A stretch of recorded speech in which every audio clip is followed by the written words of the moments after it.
It's a beautiful Saturday afternoon here in Medford, Massachusetts at Saul Gittiman Park, and we are about ready for NESCAC baseball, the quarterfinals of the conference tournament, as the Tufts Jumbos will face off against the Hamilton Continentals for the first time in over 10 years for a 3-game series to determine who will be right back here at Gittleman for the NESCAC Championship weekend.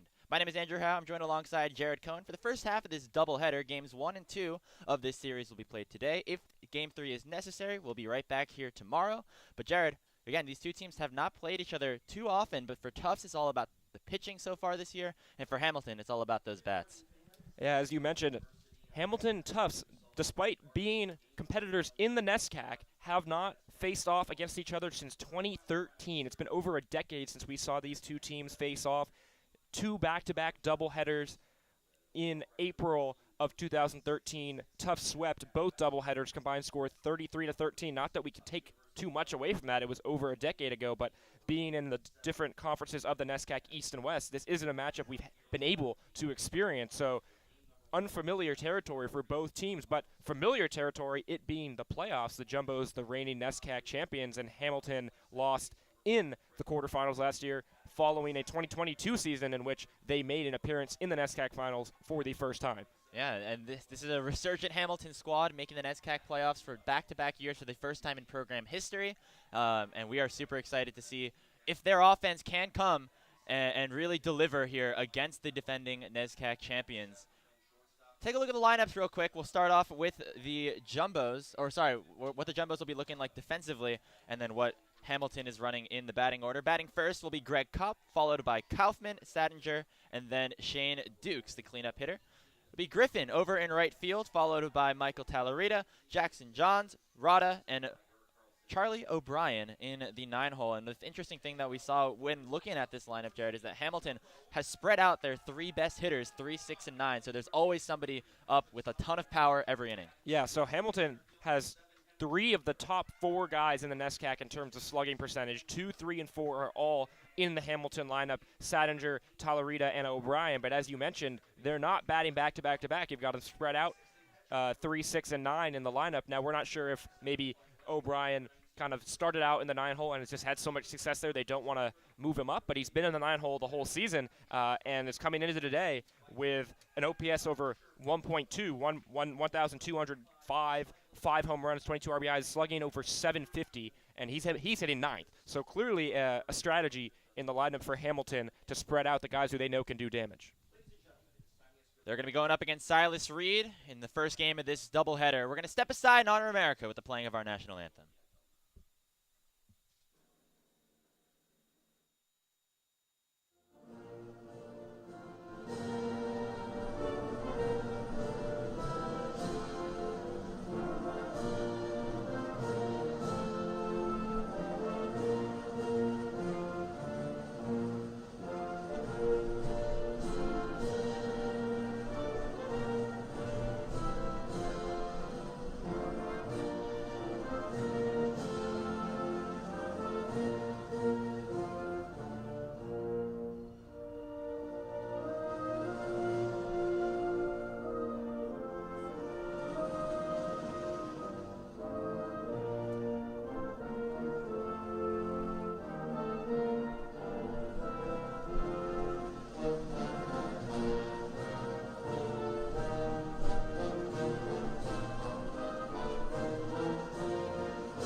Now, in a NESCAC's quarterfinal, best-of-3 series here, Jared, the pitching matchups always end up becoming a big factor in determining the narrative of this series. And for game number 1, the Jumbos are going to be running out with Silas Reed, who's really been their ace throughout the entire season. And on the other side, the best pitcher statistically for the Continentals, Jack Eshelman, not starting this game off. Instead, it'll be Peter Jones, who's mainly served as an opener over the last couple of starts. And that means that for Hamilton, they're kind of holding some of their ammunition while the Jumbos, they want to get off hot and running in this first game. Yeah, we'll get to Peter Jones when the Hamilton defense takes the field, but now out comes the Jumbo defense, and as you mentioned, Silas Reed pitching for the Jumbos today. He really has been their ace this season. Some strong performances from Gavin Brown as well, but this is a guy, both of his last 2 starts, he went 8 innings, coming off of an 8-inning, no earned run, 6 strikeout performance against Clark.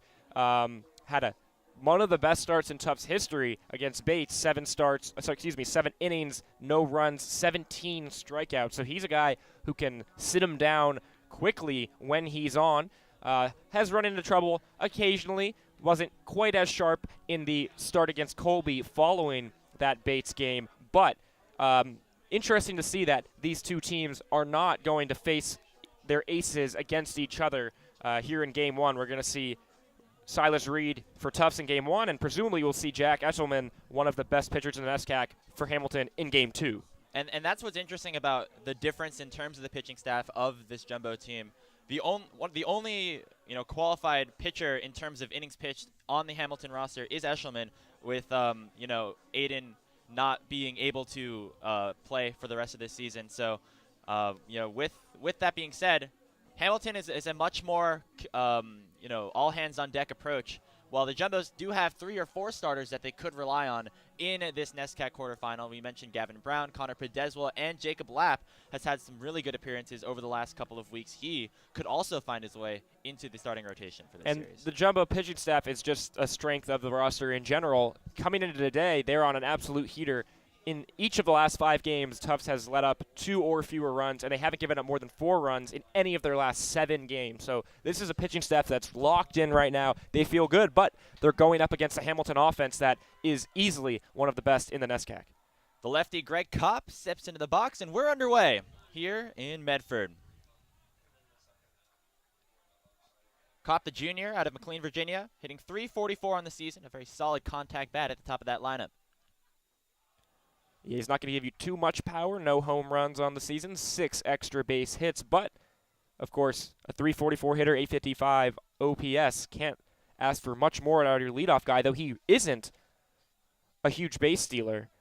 You're going to see Taylor Kaufman, Jackson Sadinger, swipe some bags, but Kopp only 3 for 4 on the season.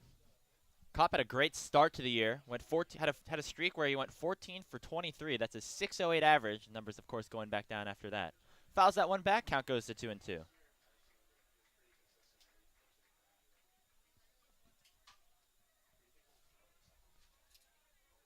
Reed, this entire season, has been able to get through the first rotation of the lineup pretty easily, and this is probably going to be a pretty easy first out, as Fleischer will field that one cleanly and retire the second baseman Kopp for out number 1. Pretty routine play for Fleischer, moving up the middle towards the second base bag.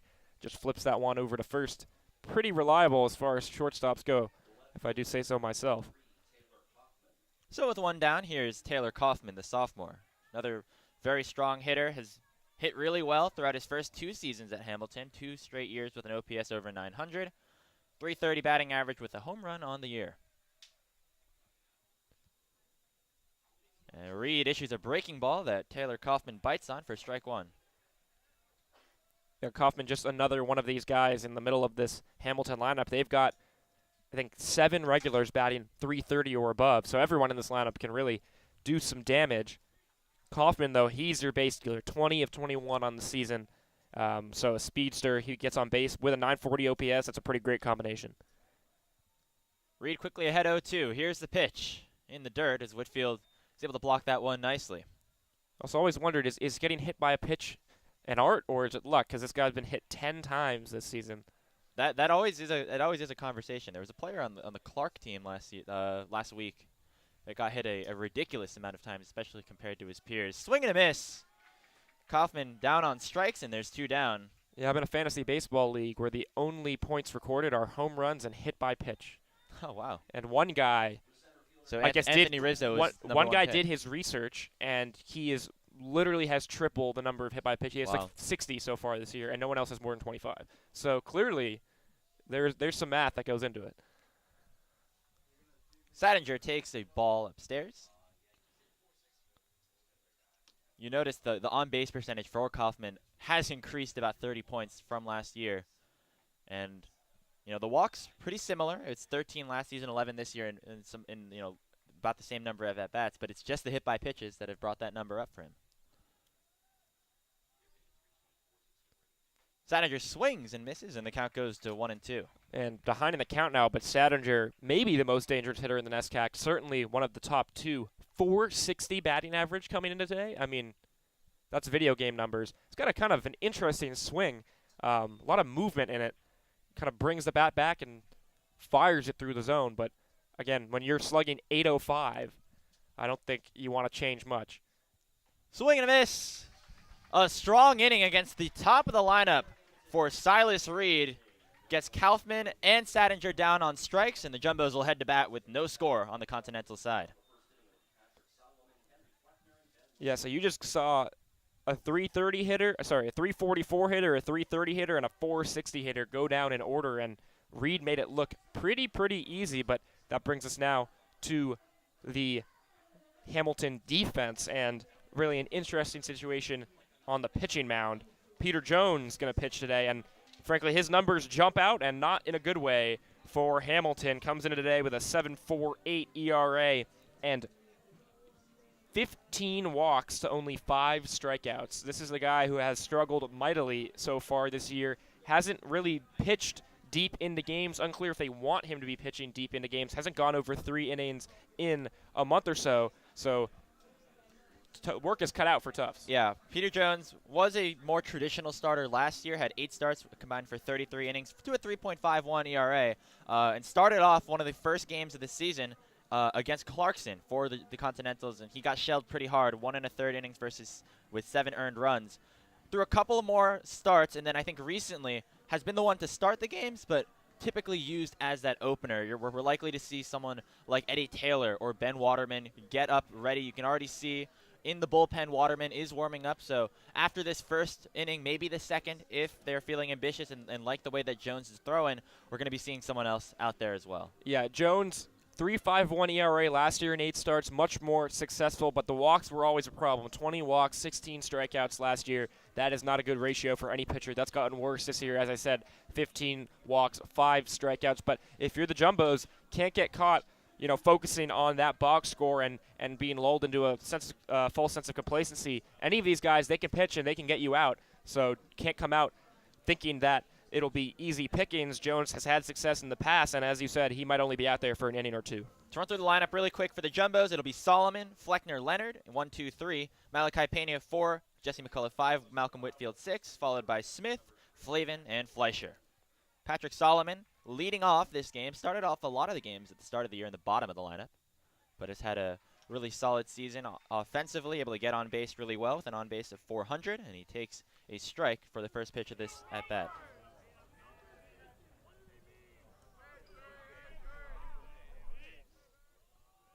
The 0-1 from Jones. Breaking ball inside, 1-1.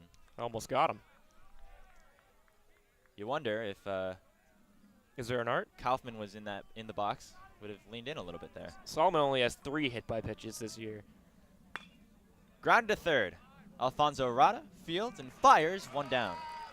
And Rada playing pretty close up, moved in on that one, was set up to make the play. He was kind of inside the third base bag, and not too hard hit off the bat, loud noise, but pretty easy play for the third baseman.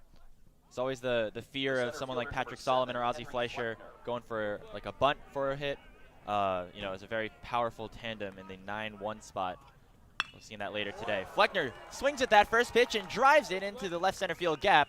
It's cut off nicely by Kaufman, and so Fleckner will settle for a single, but that's the first base runner and the first base hit of the game for the Tufts Jumbos. And way to be aggressive first pitch swinging. Saw a pitch he liked and just drove it into left field. Top 5 in the NESCAC in hits for a reason. Fleckner can get his bat on the ball and he can run. Good job by the left fielder in stopping Fleckner from taking second base. So with the runner on and 1 down, here's Ben Leonard. Check Fleckner at first. That's a smart move. 15 stolen bases on the season. He has gotten caught quite a few times, and so we'll see what Dukes is able to do behind the plate.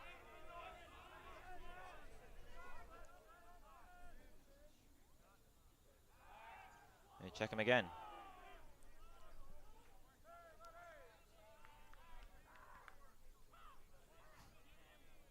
Leonard hitting .236, a .411 on base percentage. Had a great season last year where he hit .276, and so looking to get back right offensively. Ball in the dirt. Fleckner going to go, and the throw not in time from Dukes.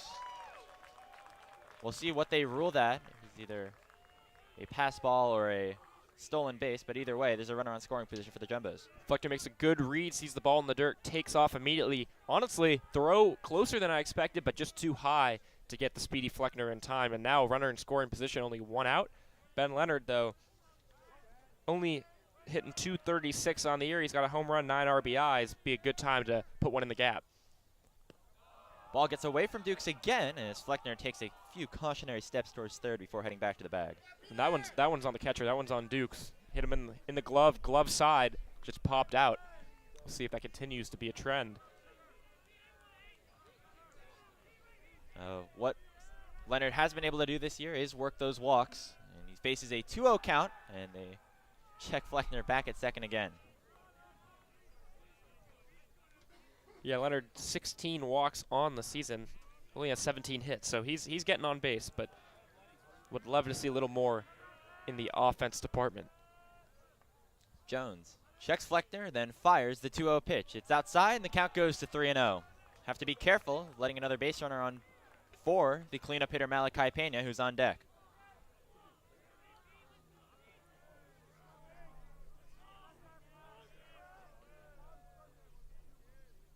The 3-0. Breaking ball finds the zone, and it's 3-1. I mean, you assume the guy is taking 3-0, especially with Jones's control and command struggles, but breaking ball 3-0 suggests maybe has an easier time locating that pitch, getting it over the heart of the plate than he does with a fastball. Uses that again, and this time finds just on the outside corner, and the count will go full. But that's good to know as a hitter now if you think Jones is reliant on that breaking ball when he needs to get it over the plate. Full count here in the bottom of the first. Fleckner off of second. The pitch to Ben Leonard is outside. Runners on first and second now for the Jumbos, and Malachi Pena coming to bat. So we went back to it a third pitch in a row, but that one just a little bit on the outside corner, or off the outside corner. And now 2 men on, and Pena has really been the Jumbos' best hitter so far this season. A freshman, but can't ask for more than a 998 OPS, 368, and top 5 in the NESCAC with 38 RBIs. Umpire calls time really quick. Malachi Pena, team leader in batting average, OPS, doubles, home runs, RBIs, slugging, and on base percentage. Yeah, I'm not sure the Jumbos knew that they were getting this level of production out of him as a freshman, but I'm sure they're happy they have, and he seems like someone they are going to build this program around for the next couple years. Coach Vagdis was impressed by his play in the fall games that the Jumbos play, exhibition. And now he's in the heart of this lineup, potentially for years to come. Another check back at Fleckner. You see Jones goes to check and then has to make a move to throw over and just kind of lobs it in to the second baseman Cobb. Yeah, I don't think Fleckner's looking to take third right now. And again, if you look at the third base line, third baseman is just in line with the bag. You've got the second baseman. He is going. They're both going. And the ball gets away from Dukes again. Both runners will reach safely, and there are now 2 men on scoring position for Pena. All right, made me eat my words. I didn't think they were sending anybody, but it looks like maybe they've found something in Jones's delivery where they knew they had the bag taken. Both guys went no hesitation as soon as he made a move. And clearly they might have something on the catcher as well. Third passed ball in the inning. The 1-0 is in the dirt. That time Dukes makes a nice stop. Surely Fleckner's not looking to steal home. Stealing home, a bit more ambitious. We'll see if the pass ball will result in him making a run for the plate. But the double steal, I was surprised. Here's a 2-0. Pena swings and misses, 2-1.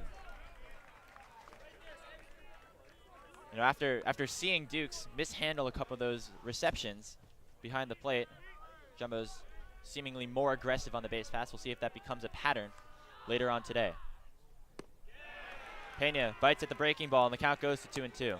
It's a good pitch just coming in on the hands. Even if Pena did make contact with that, wouldn't have been able to do much with it. And now 2 strikes, and definitely at least want to put the ball in play.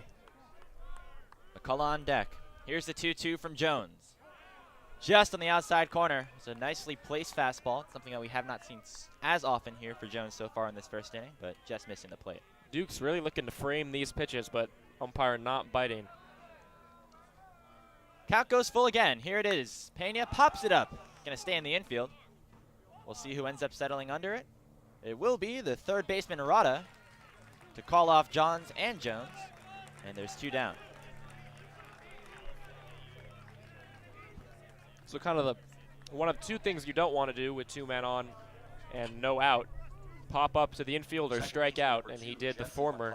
So now need a base hit to get one of these runners home. First pitch in the dirt to McCullough. If Hamilton's able to get out of this first inning unscathed, it would be a big deal. See Waterman likely going to come in as well. He's had more success over the last couple of his outings. Over multiple innings is what we could expect from him.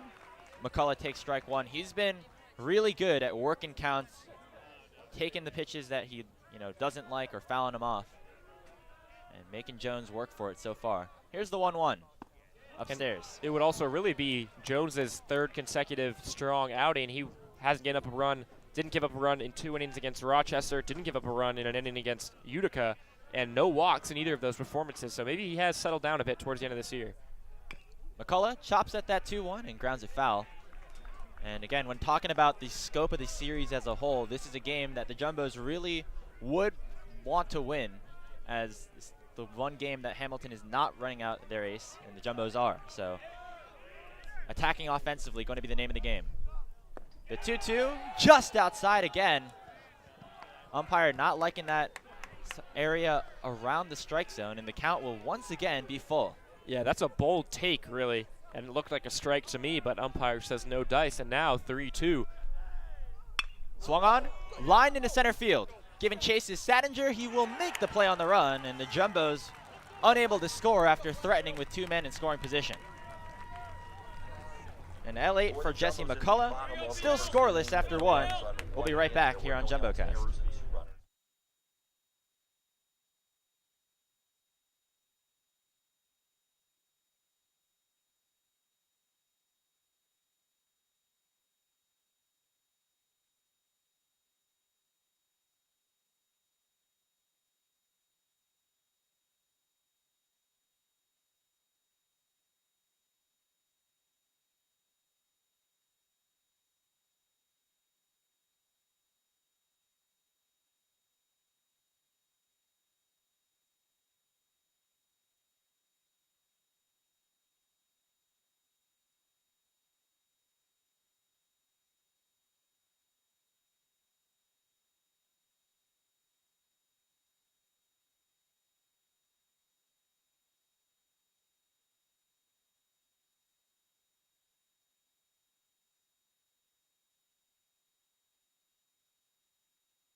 Back here in the top of the second, NESCAC quarterfinal, game number 1, Tufts versus Hamilton. Silas Reed worked a 1-2-3 first, striking out 2. That's strikeouts 65 and 66 on the season. He's going to have to deal with Dukes, Griffin, and Talarita, 4-5-6.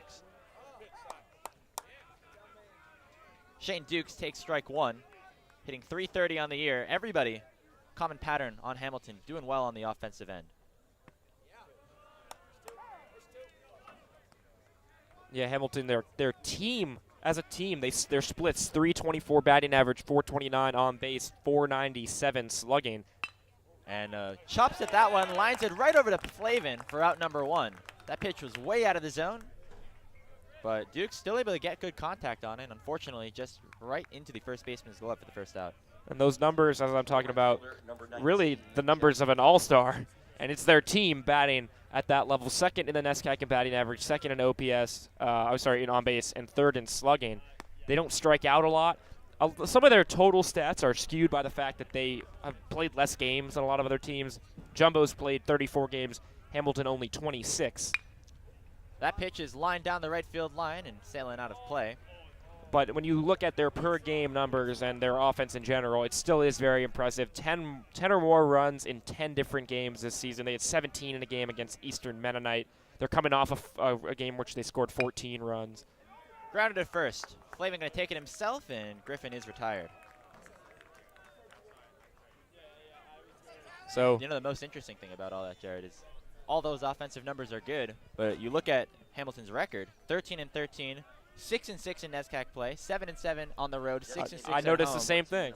So perfectly average. Yeah, so there's something that is, you know, causing Hamilton to not be able to capitalize on that offensive production. I mean, it's the pitching staff for the most part don't really have a reliable guy to go to outside of Eshelman, and they lost 6 in a row in the middle of the season between March 30th and April 9th. But since then, they've been 6-2. So that 500 record, I think, is indicative of their overall strength as a team, but they have been a lot better as of late.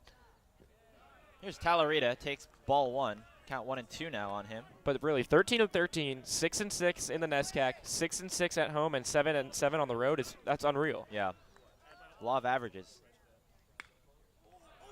And the fact is, like, the fact that it's home and away, all identical in terms of just being the exact same, a 500 winning percentage. 1-2 from Reed is outside. But one thing you can tell, at least so far, it's a team they like to swing. They don't draw a ton of walks. They don't strike out a ton either. Yeah. Contact-oriented team. They don't have a ton of power, but a lot of guys who can put the ball in play. Here's a 2-2. Grounded up the middle. Nice scoop by Fleischer. Fires over to first, and a nice 1-2-3 inning for Silas Reed, as he has retired the first 6 Continentals in order. And Fleischer makes that look easy, but that play is not easy at all. Played it off the bounce beautifully. Spun and threw to first. I mean, I'm not sure most shortstops in the NESCAC are making that play. What is interesting there, you mentioned the offensive numbers from Hamilton really good. You know, we don't have the advanced metrics here, but the expected batting average on some of those balls put in play by the Continentals in that inning, a bit higher than they were in the first. And you talk about these averages, everything, you know, evening itself out. We're probably going to expect these bats to come alive at some point. And, you know, the thing with this Continental lineup is because of the way that they set up their lineup, you're going to have either Sadinger, Talarita, or O'Brien to deal with in every single inning. Yeah, and I think it's at some point it wears down every pitching staff they go against. But, you know, they're not going to see a better pitcher than Reed, likely, maybe in the entire playoffs. He's a guy who can really get it done. So I've been impressed with him so far. Looks very calm, cool, and collected.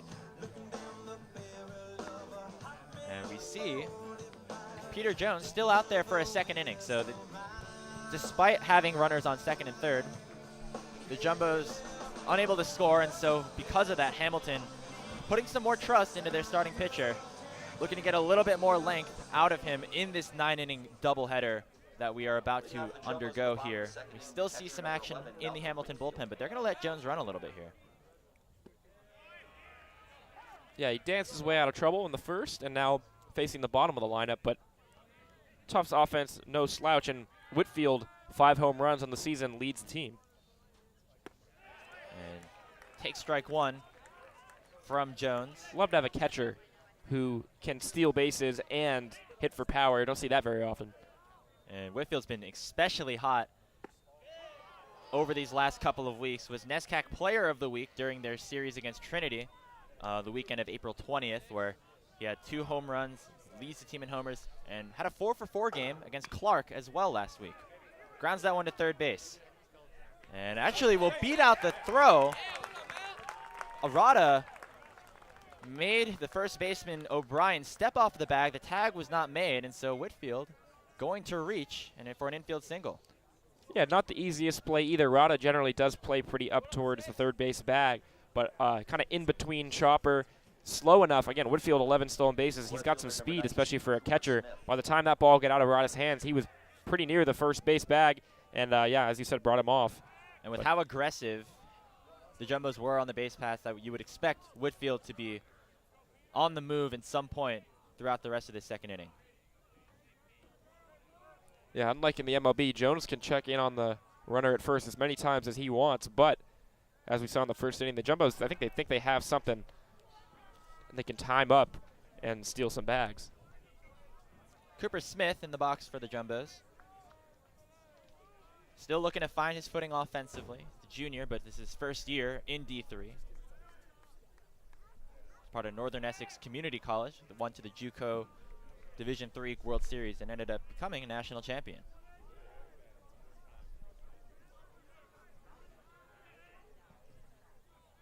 Whitfield continuing to lead off at first. He's going to go on the first pitch. It's a pitch out. The throw from Dukes is in time, but it's a bit too high for the shortstop to collect it.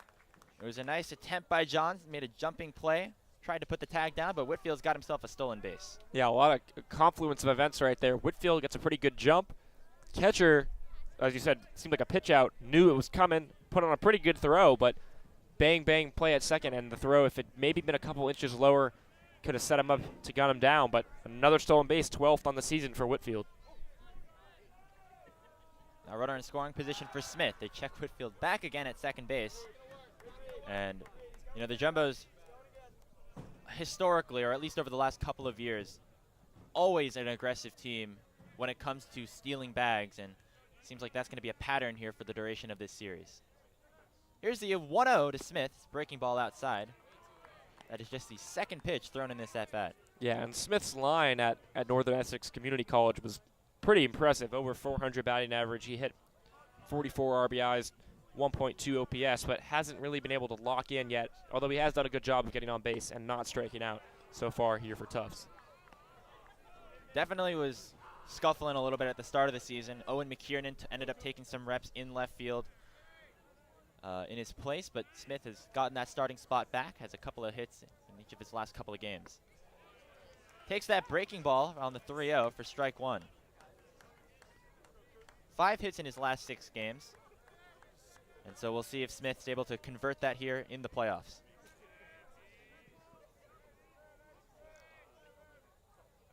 (3-1) is down low, and so Smith working a walk once again to put runners on first and second.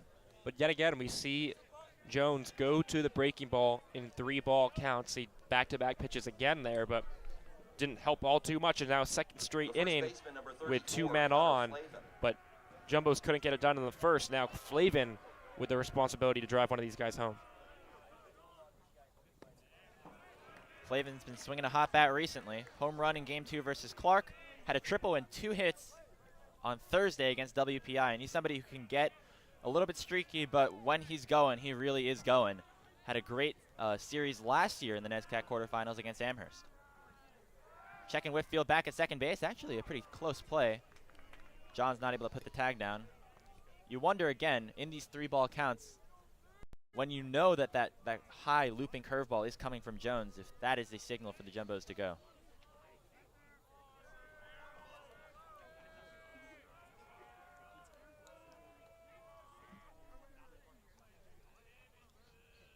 The 0-1, outside, 1-1.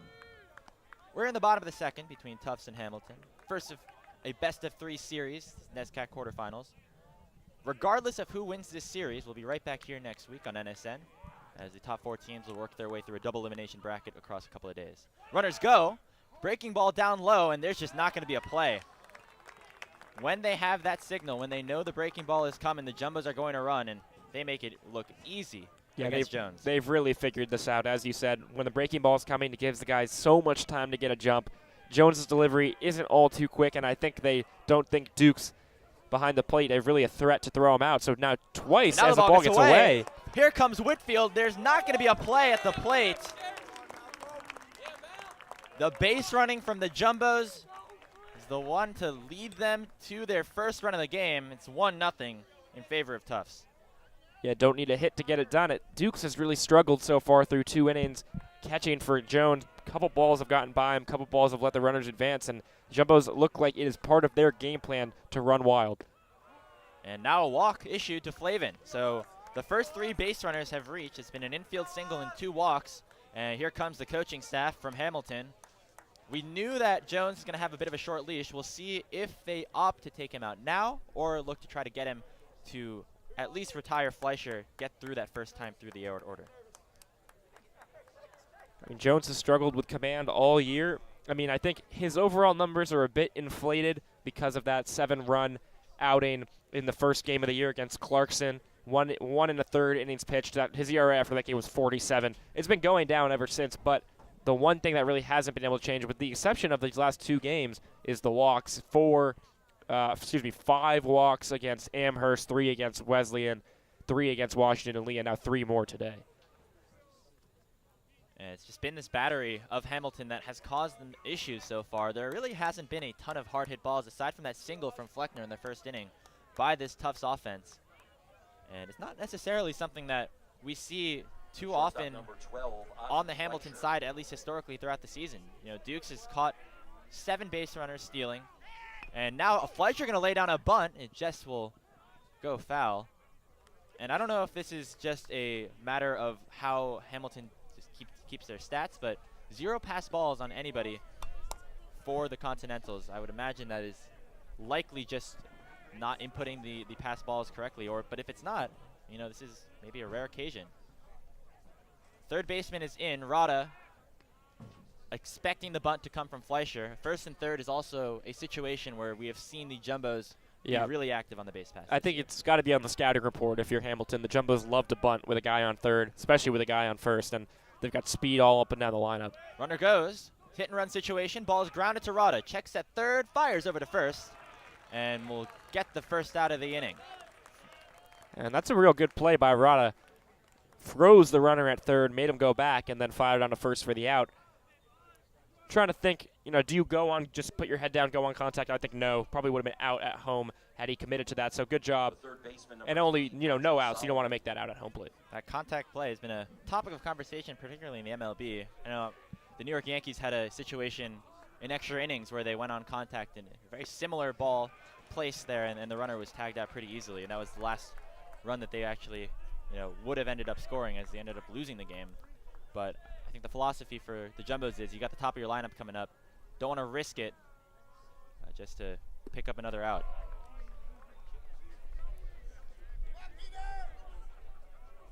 Solomon's up for the second time this game. He grounded to third his last time up.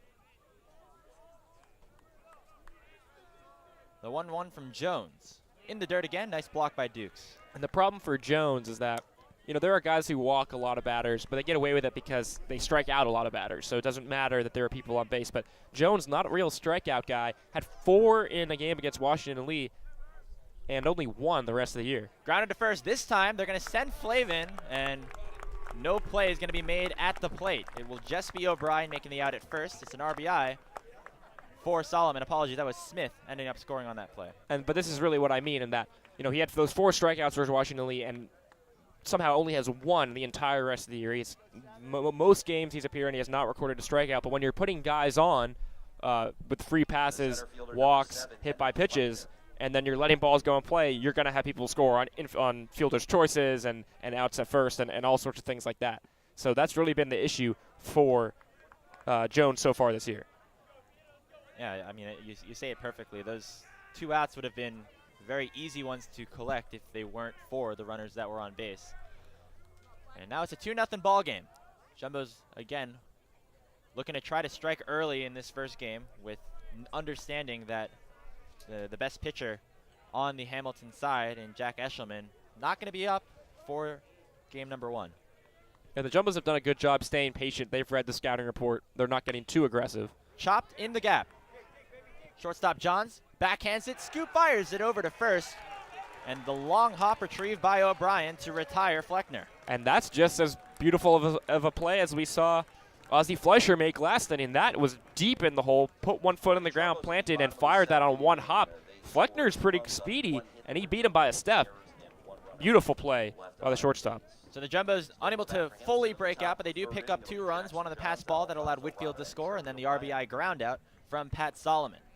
The end of 2 here, it's 2-0 in favor of Tufts.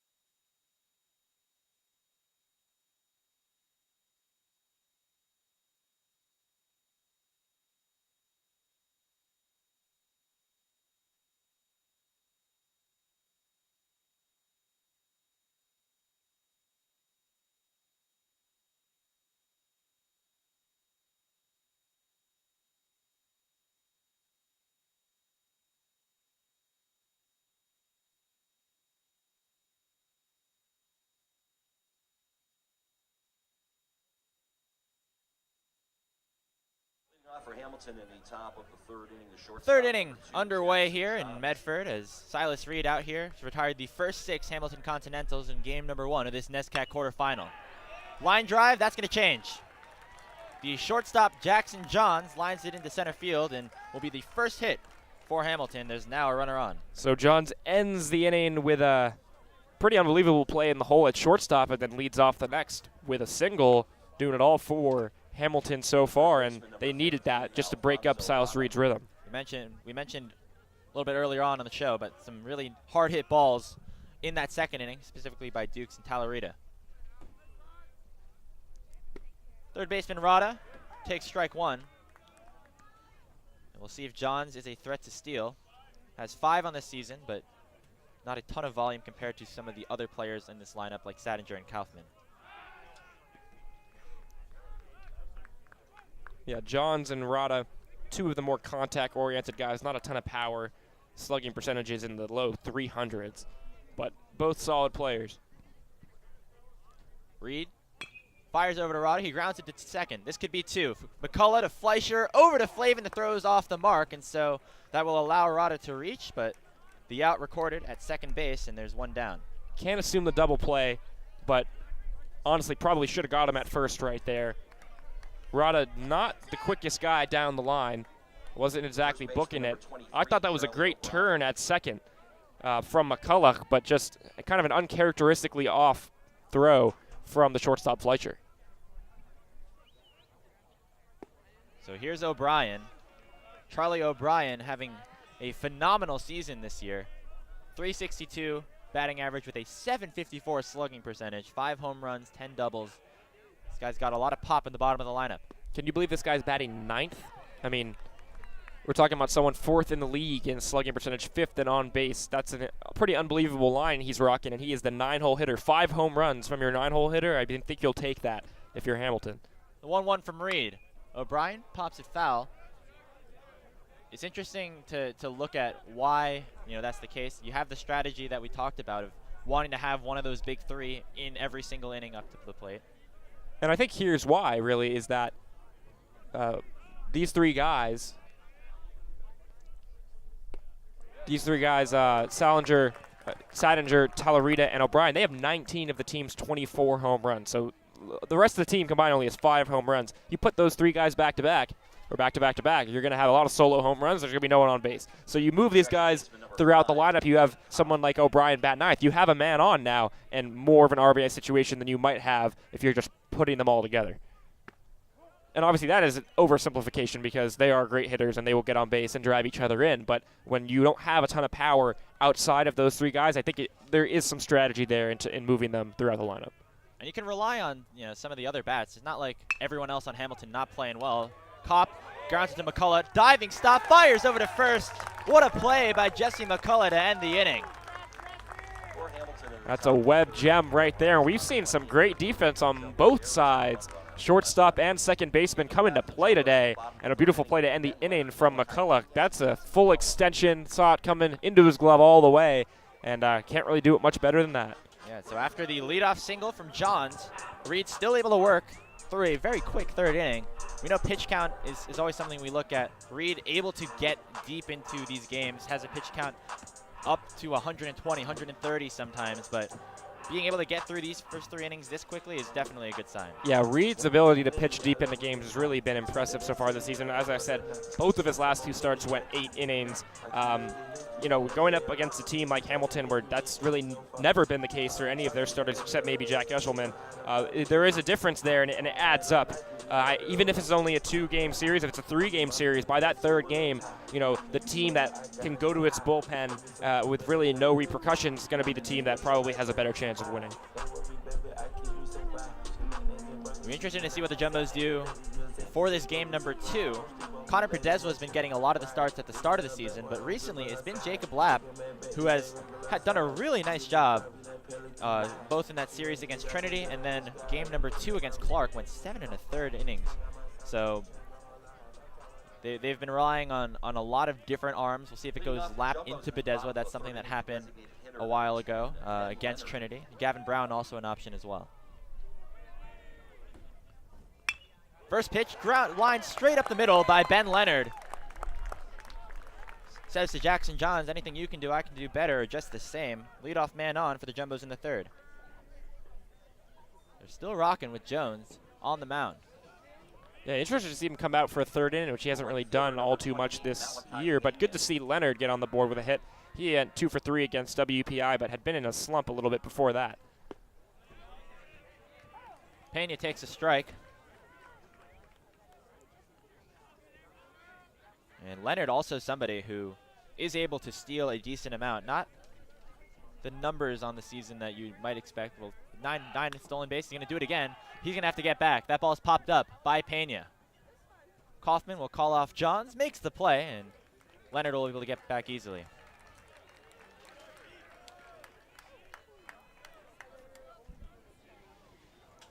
Definitely is something to keep an eye on here for Jared. Even though Leonard hasn't, done it as much with the bat this season, still a threat on the base paths. 9 stolen bases this season, had 21 on 22 attempts in 2023. I mean, running is just kind of part of the Jumbo's DNA. They really up and down the lineup.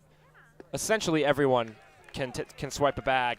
Fleckner has 15 steals. Pat Solomon, he's your third baseman. He's got 15 steals. Whitfield, he's your catcher. He's got 11 steals. Leonard, 9 steals. McKiernan, 9 steals.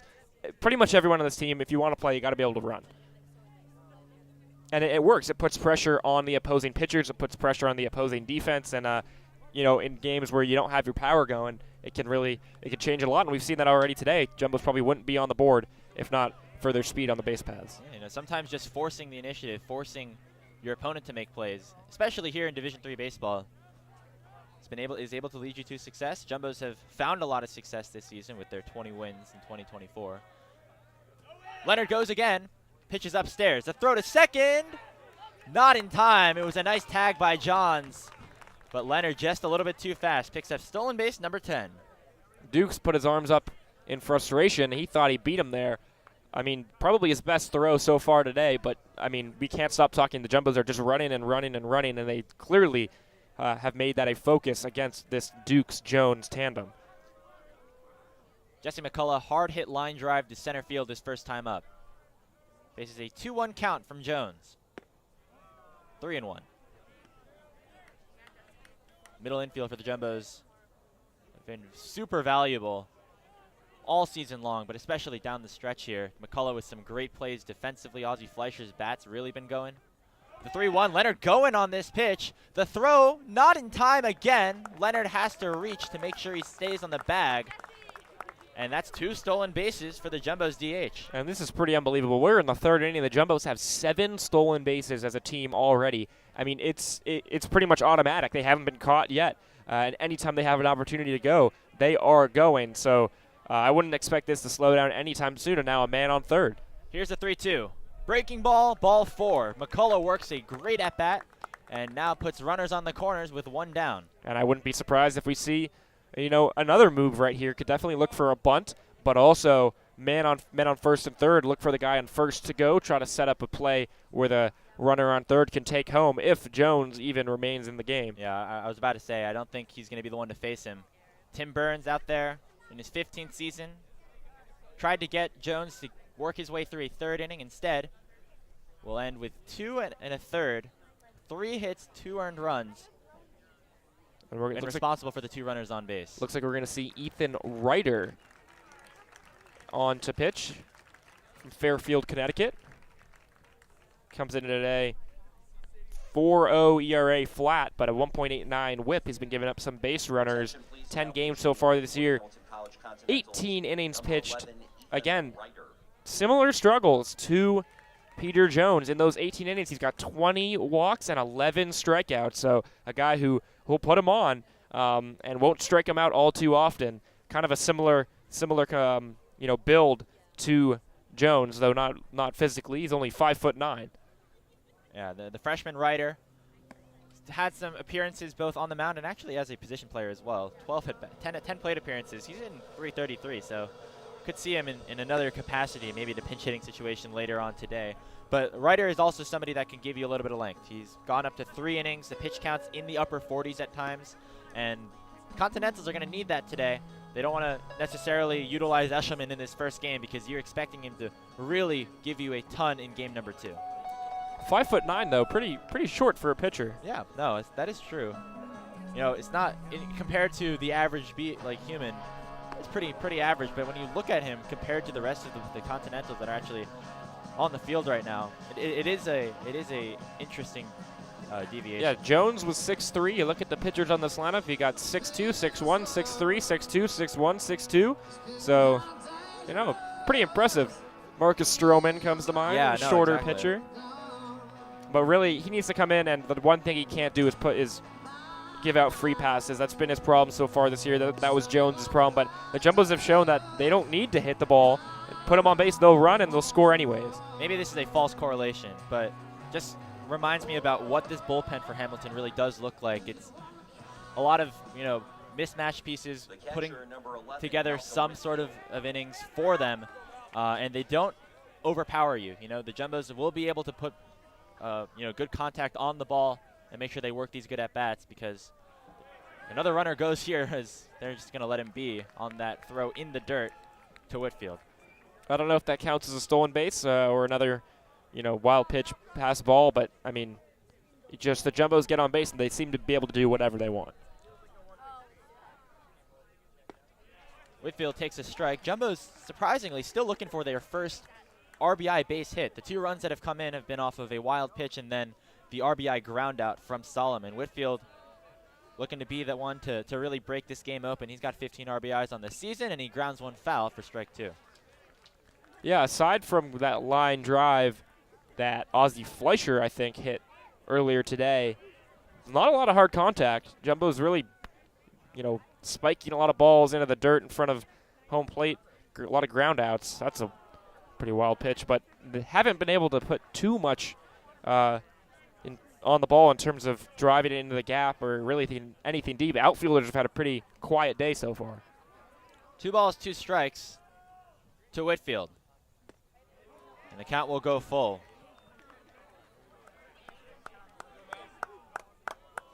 Ethan Ryder picked up his first career save against Hartford on March 16th. Not going to be in a situation for that, at least today. Line drive down the left field line and just foul.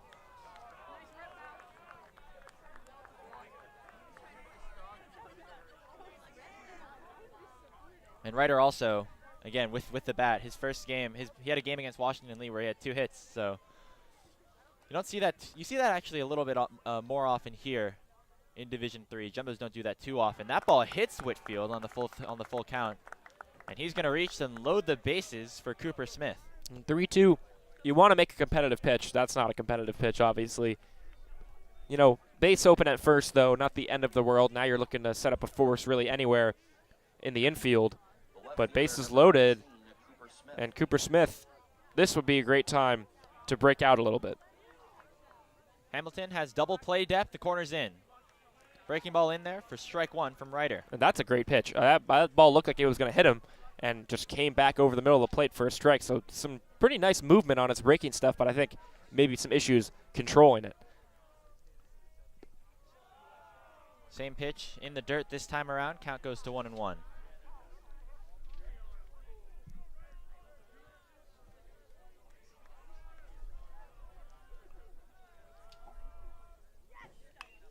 Popped up into foul territory, out of play. And there's the famous glass crashing sound effect. We promise you no cars were harmed in the making of that foul ball. Never gets old. That ball didn't even get near the parking lot. I mean, you would never know if you were just a fan watching at home. Smith grounds the 1-2 foul. And Ryder really working inside on these guys. I think he's got, like, I'm not sure what type of breaking ball this is. Got some movement on it, though, but he likes to throw it starting off inside, kind of let it work back towards the plate. It's getting in on these guys' hands. So far, been a pretty effective pitch. 1-2 count now. Line drive into left field. That's going to fall for a base hit. Just 1 run will come in as Leonard will score. McCullough was stopped at third by the third base coach. It's an RBI single for Cooper Smith, and the Jumbos lead 3-0. And that's just a solid piece of hitting, as they say. Took his pitch did all he could with it, forced it into left field, solid contact, dropped right in front of the left fielder. I thought third baseman was going to send McCullough. I think it was a smart decision, hold him there, especially with only one out. You got Connor Flavin up, who again has had a really good last couple of games. Another great opportunity for him with the bases loaded. The 0-1 is inside. McCullough on third. Whitfield at second, Smith at first. 3 base runners with a lot of speed. If Flavin can get something in the air, more damage will be done. Swing and a miss, strike 2. Rudder mixing speeds right there, and big swing and a miss. 3-0 here, game 1 of the NESCAC quarterfinal. Jumbo's lead, looking to add more here on the 1-2. 2-2.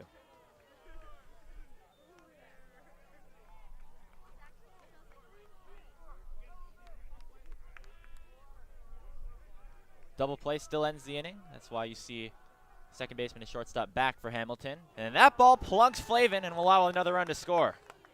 McCullough comes in. It's now 4-0 as Hamilton's pitching staff really unable to find anything here early on in this game. Yeah, I think Ryder's stuff has been pretty decent, but the control just not there. And, you know, that's it. When you're a right-handed pitcher and your strategy is to work inside to right-handed batters, that you risk that. And that's now twice in the inning that he's plunked a right-handed batter. So the bases remain loaded. Here's Fleischer. Takes that breaking ball, down low, ball 1. And you were saying it, Jared. These at-bats from Ryder have looked pretty solid, except for the final pitches that, you know, have resulted in 2 hit-by pitches and then a RBI single from Smith.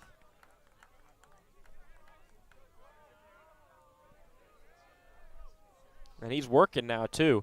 You have to wonder, like, how many guys will they go to in this bullpen if they have to on the first leg of a doubleheader? Grounded just foul.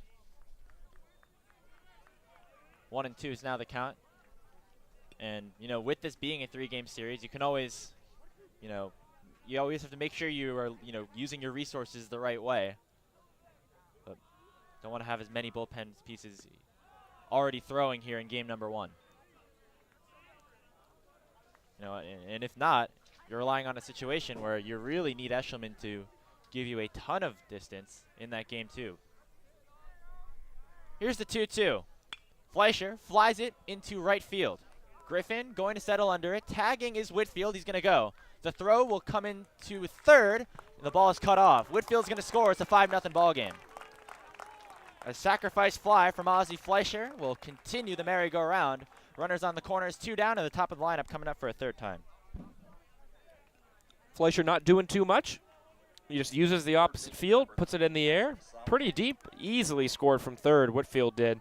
And, you know, that's what you ask of your hitters, just to get up there, especially with 1 out, and just do what's necessary. Still 2 guys on. A base hit would get another run home, so 5-0, and Jumbo's definitely happy with where they are.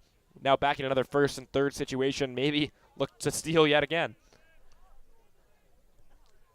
Solomon's 0 for 2. One of the few Jumbos who have not reached base. It's him and Pena, alongside Fleischer, who just picked up that RBI.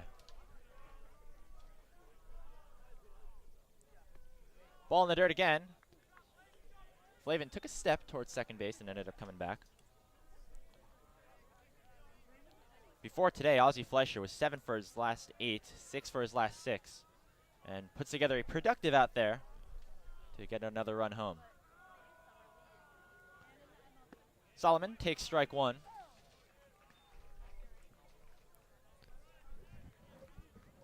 It's a weird thing to say, but if, you know, an out is picked up here by Ryder, honestly, if you're Hamilton, given the situation, you're not too upset with only allowing 3 runs to come home. It could be worse. Solomon grounds it, or lines it, right to Rada at third base. Another hard hit ball for Solomon, but this time not resulting in a base hit. So the inning is over, but not before some damage has been done. It's 5-0 Tufts. We'll head to the bottom of the 3rd.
Welcome back to JumboCast coverage of the NESCAC quarterfinals. Jumbo is picking up 3 runs there in the bottom of the 3rd inning. We head to the 4th. Silas Reed, after an extended break due to the offensive production of his team, will look to continue his good performance against the heart of the Hamilton lineup. Be Kaufman, Stadinger, and Dukes. 2, 3, and 4.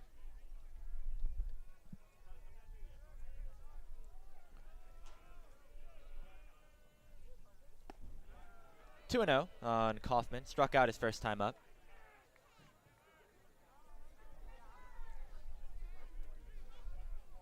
Some more action right now in the Hamilton bullpen. We'll get you word on who that is shortly. 2-1 now the count. Kaufman rocking the hoodie under the jersey. I've always been a fan of that look. Popped up foul. You know, I'm inclined to agree with you, and especially for Hamilton, they're in upstate New York. Gets a little cold out there, especially at the start of the year, but it's a beautiful day here in Medford. It really Don't is. necessarily need the hoodie. Maybe it's just his good luck charm, the way he runs, the way he rocks the outfit. Looks like Eddie Taylor warming in the pen.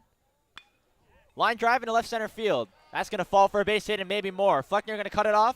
Rounding first, headed towards second is Kaufman. The throw cut off by Fleischer would allow a double to be picked up by Kaufman.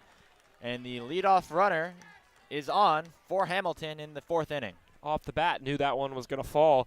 Question was, would it go for extra bases?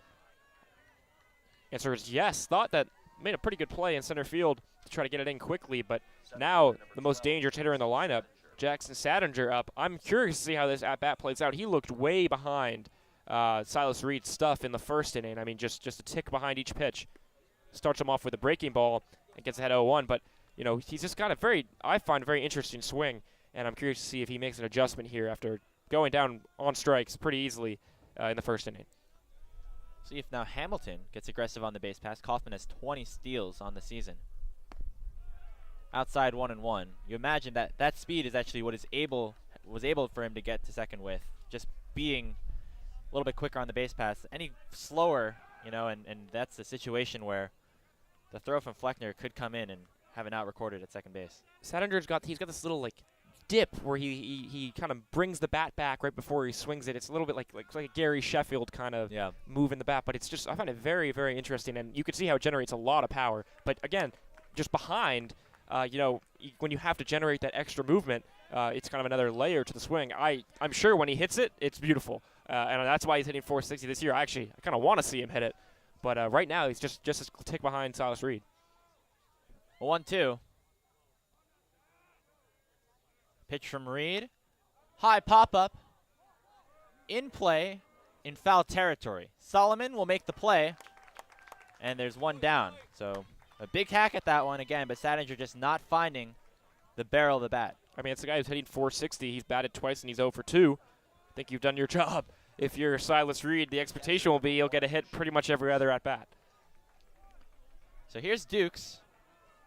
Kaufman still at second base. Dukes lined out to Flavin his first time up to start the 2nd.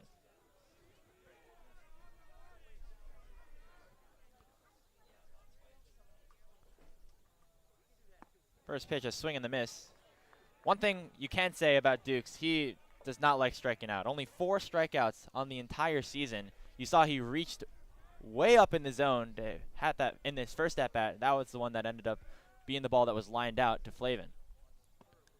Yeah, and he's got 17 walks on the year as well, so patient hitter. I mean, on the shorter side of things, we're listed at 5'10", but I think, you know, manages to kind of tighten up that strike zone and get on base.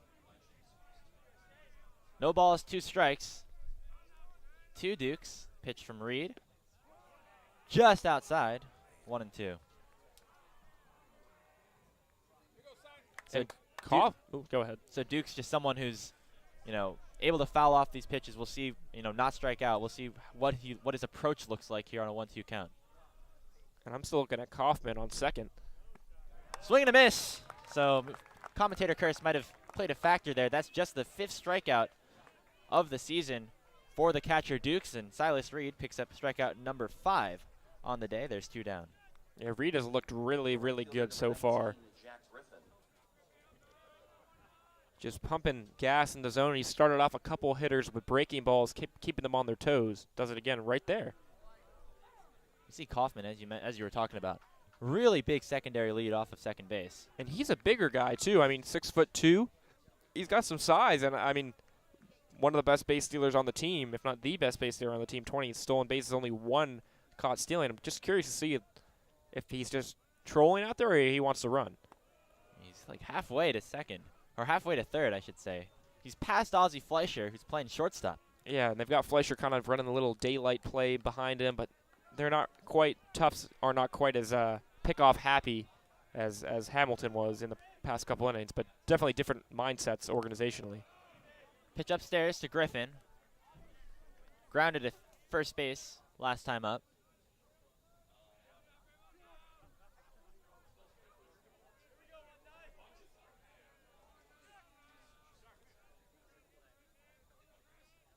Here's the pitch from Reed. 3-1. The dangerous Talarita on deck. If you're Silas Reed, getting out of this inning before you have to face him would be a great sign. Yeah, don't want to put him on here. But he will. Ball outside. Griffin works a walk, and that will bring Talarita to the plate with 2 runners on. This is the first time this has happened for the Continentals today.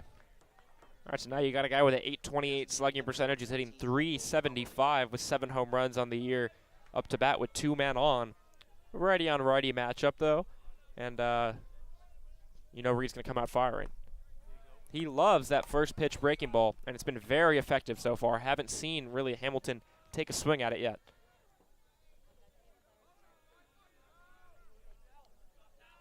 You can find a way to get ahead in the count, and you take advantage of it. Pitch from Reed.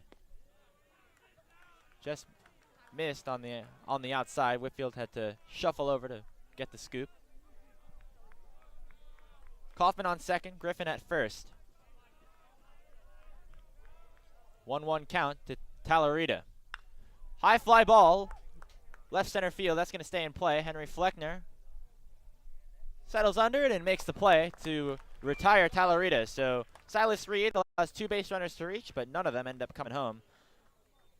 4 strikeouts through 4 innings. Jumbo still lead 5-0 here on JumboCast. And the big 3, Sadinger, Talarita, and O'Brien, are 0 for 5 so far today. Can't ask for much more from Silas Reed. And a 5-0 lead preserved. And a new pitcher entering the game for Hamilton. It's going to be Eddie Taylor. Eddie Taylor, that's correct. 5.65 ERA on the season. 14 1/3 inning pitched. Whip 1.47 in those 14 1/3. 9 strikeouts, 3 walks, but he has given up 18 hits. So different profile than the first 2 guys we saw. Doesn't exactly have an issue with command. Yeah, those 3 walks, definitely something that Hamilton's looking to maybe tap into a little bit after how those first couple of innings went. Taylor had 1 outing that was a bit rough against Hampton-Sydney on March 11th, giving up 4 earned runs in just an inning pitched. Since then, numbers have been much better. A combined ERA in all appearances since then of 3.46, and so he's somebody that can be relied on quite a bit. He's also, again, a pitcher that can give you a little bit of length. Was a long man a couple of times in NESCAC play. Started a game, actually, against Williams, where he ended up going 3 innings without a run scored.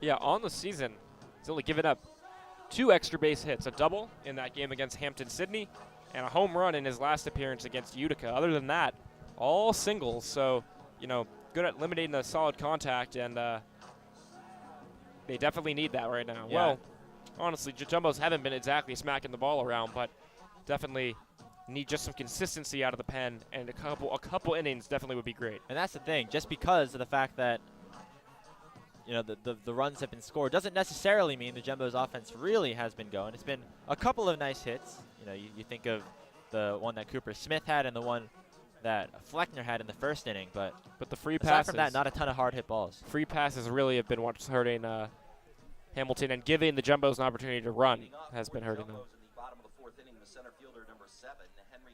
2, 3, and 4 in the Jumbo lineup. Fleckner had that single in the first, grounded it short his last time up. And he lines one the opposite way, but the right fielder, Griffin, is there, one down. Griffin barely had to move.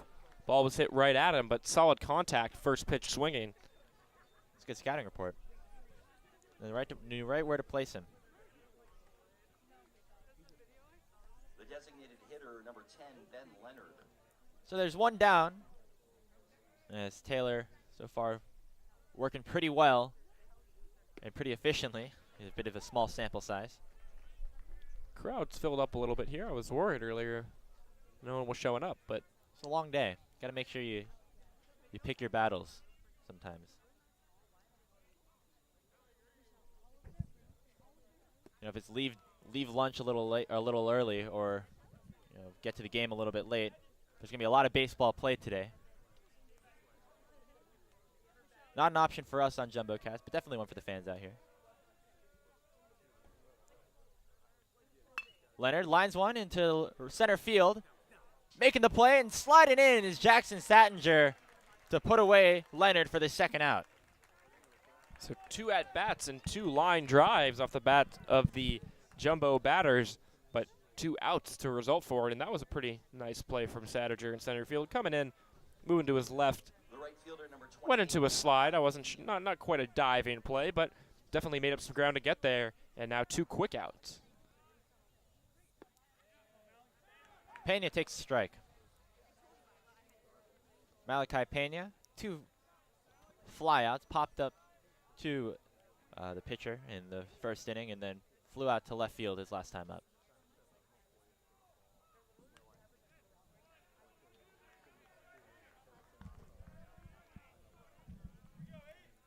Reminder, Game 2 of this series will be played later today. Stay right here on JumboCast for that. Approximately 20 to 30 minutes after the conclusion of the first, we'll have Riley Daniel on the call for that. Here's the 0-2. Pena looks at one in the dirt, 1-2.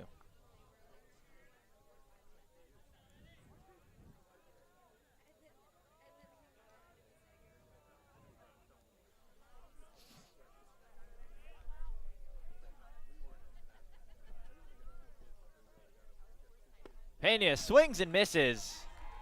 So a 1-2-3 inning in the heart of the order for Eddie Taylor and the Hamilton Continentals. That is a good sign, as the Jumbos will pick up a scoreless fourth after 5 runs in their last 2 frames. Hamilton desperately needed that one, and Eddie Taylor came in and just did some work. 2 quick outs and then a strikeout to end it off. First time so far the Jumbos have not had a batter reach base. And just in terms of momentum, not only for this game but as a series as a whole, if you can get some good innings out of Taylor here, it's a whole new ball game in game 2. It was 5 runs in the first 3 innings. You normally think, hey, this is getting a little bit out of hand. The Jumbo bats haven't really delivered that big hit, that big inning so far. And if Hamilton's offense can get going against Reed, you all of a sudden are looking at a very different situation. And Hamilton with the opportunity to maybe steal a win if the offense gets going.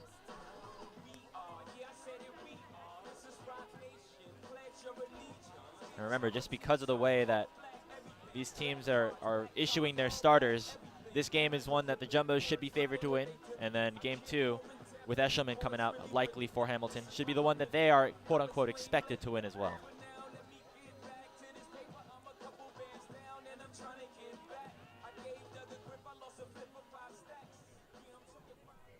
It's going to be the bottom of the lineup for Hamilton. 7, 8, 9, Johns, Rada, and O'Brien. Jackson Johns had a single his first time up off of the first pitch of the second inning, I should say, or third inning from Reed. Takes right there for strike 1.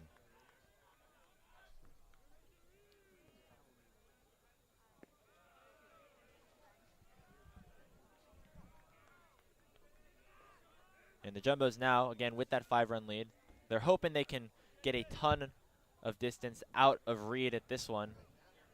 Make sure you can preserve that bullpen for game 2, which is a all hands on deck situation, just given the fact that you can end the series before having to play tomorrow. Yeah, I think 6 or 7 innings out of read would really be more than you could ask for the Jumbos. If they could get 7 out of him, they would feel very confident, I think, going into game 2 of this one. Because Eshelman, he's dominant, but hasn't pitched too frequently recently. Only like 2 innings in the last week or so. So don't know if he can come out, and obviously it means he's fresh, but also means he hasn't really, had that arm warmed up going deep into games recently. Good take from Johns to fill the count.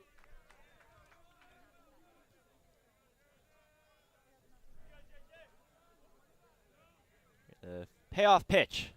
Swung on and grounded to second. McCullough fields and fires to first for out number 1. Another nice play from Jesse McCullough at second base. Yeah, he's making it look easy at second. I think, I wonder how the turf kind of impacts these plays in the infield. The ball moves very quickly, but at the same time, it also moves more linearly. When you see where the ball's going, you can kind of just get to that point and beat it there. Less kind of variation maybe if there were, if it was dirt or real grass, and I think McCullough has done a good job with that. Fly ball to left field, the first pitch from Murata, and play is made by Smith, out number 2. Yeah, turf versus grass is always that all-important debate. Here at Gittleman, it's interesting, oftentimes on turf fields you'll have at least the dirt installed. There's nothing. It's all turf here for the Jumbos, and that's something that it's a playing field that they're very familiar with using, which could play to their advantage a little bit. As there's practically no difference between the outfield grass and the infield, quote unquote dirt on the turf field, and I think it changes your kind of outlook as an infielder, but it's something that when you get used to, I think you can kind of perfect your craft, in that manner. Major League Baseball players, they don't love turf, but it's a different ballgame. Remember Dustin Pedroia one time, he got, I don't know if it's the same on this field, but they had the little pebbles, the rubber pebbles, went up, got into his eye mid-game. He's like, I'm not doing this ever again. Toronto. Okay, that one actually might hit a car. Looks like it just dodged it. It bounced up nicely off of the pavement, so that's a good. I would never park my car in this parking lot during a baseball game. You're asking for it. 1 ball, 2 strikes. Here's the pitch upstairs, 2-2. You think that's like a liability thing? Like if you do you assume the liability if you park your car in a parking lot next to an active baseball game? So, it's definitely a trade-off you have to make. That ball also skied into foul territory. Like you probably have to pay for that yourself. Yeah, no, you're definitely liable. And it's just a trade-off. Do you want to walk the extra 5-10 minutes, or do you want to risk, put your car into the foul ball lottery? Yeah, Tufts not exactly flush with parking. Ground ball to third. Solomon running in, makes the play. Another quick 1-2-3 inning from Silas Reed. He's had 5 really nice frames so far, and looking to continue working nicely. Score still 5-0. We're going to head to the bottom of the 5th on JumboCast.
Bottom of the 5th inning. Leading off here in the Jumbos NESCAC the quarterfinal. fifth Tufts inning, leading the this second one baseman. 5-0. It'll be McCullough, Whitfield, and Smith against the relief pitcher Taylor for Hamilton. Eddie Taylor had a great 1-2-3 inning in the fourth. We'll see if he can continue that here in the fifth. Rada playing pretty far in, expecting potentially a bunt from McCullough. That's not going to happen. He takes strike one.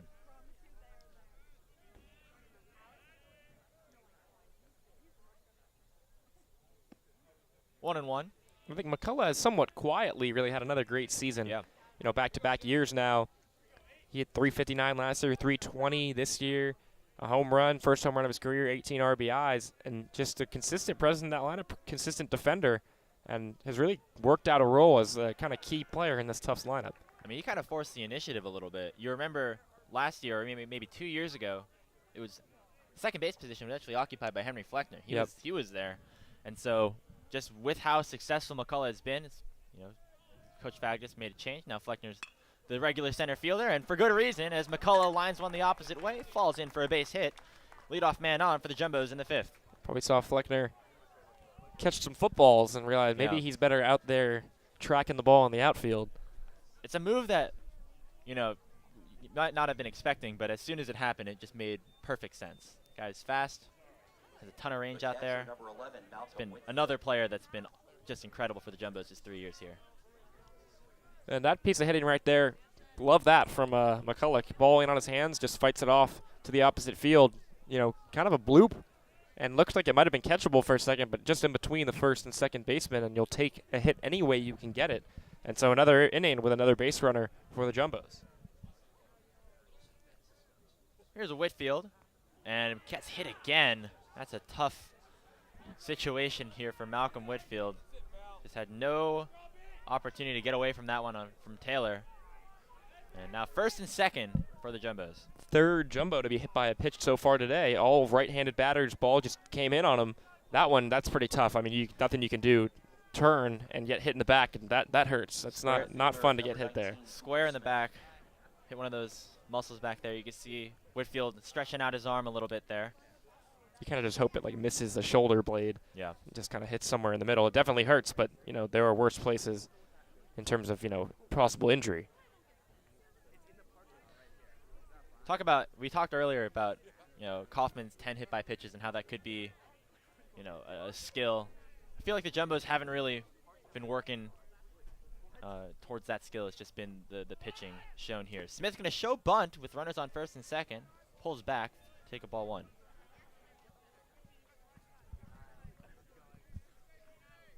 Smith had that RBI single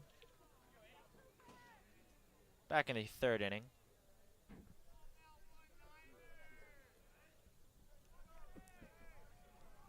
Showing bunt again. Corners are in. They check McCullough at second base. So despite Smith reaching base in both times he's come to the plate, Coach Fagda still wants him to try to lay down a bunt, advance those runners.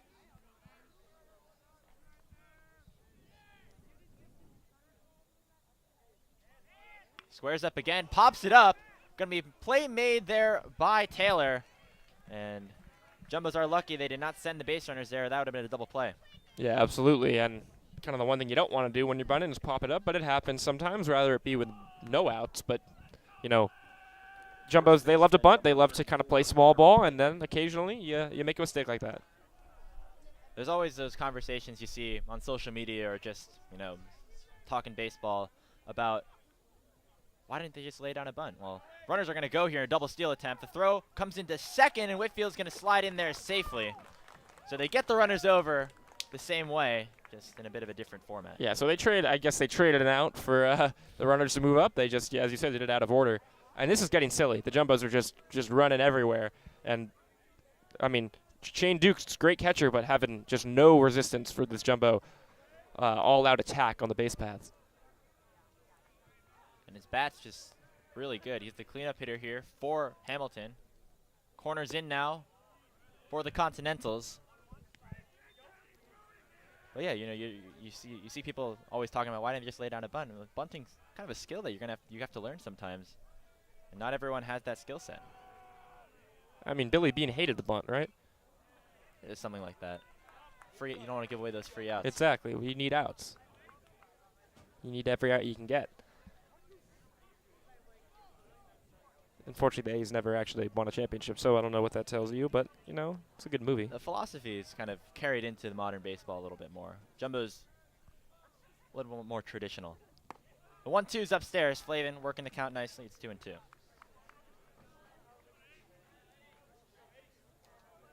Connor Flavin also has reached both times today. Was hit by a pitch his last time up. Here's the 2-2. Flavin skies one high, but shallow into left field. Kaufman gonna make the play, tagging, and coming home is McCullough. The throw to Dukes is in time, and they get him at home. What a play by Kaufman. A double play to end the inning. 7-2 is the call, and the aggressive base running from the Jumbos comes back to bite him. And I honestly thought it wasn't a bad call at third to send him, but that throw really couldn't have been any more perfect. And, you know, cut him down at the plate. Kaufman with just a laser from left field, perfectly on the line. Ball beat him there. Catcher put the glove right in front of the bag, and, you know, that's the risk you take, but when you're up 5-0, maybe worth it. But a double play at the end of the inning, not how you wanted to get out of it. I mean, that's been the MO for the Jumbos. Force the opponents to make plays, and they made a hell of a play right there. What a throw from Kaufman. The tag nicely in from Dukes as well. So it's 5-0 here at Gittleman. We're going to take a short break. When we come back, Silas Reed back up for his sixth frame.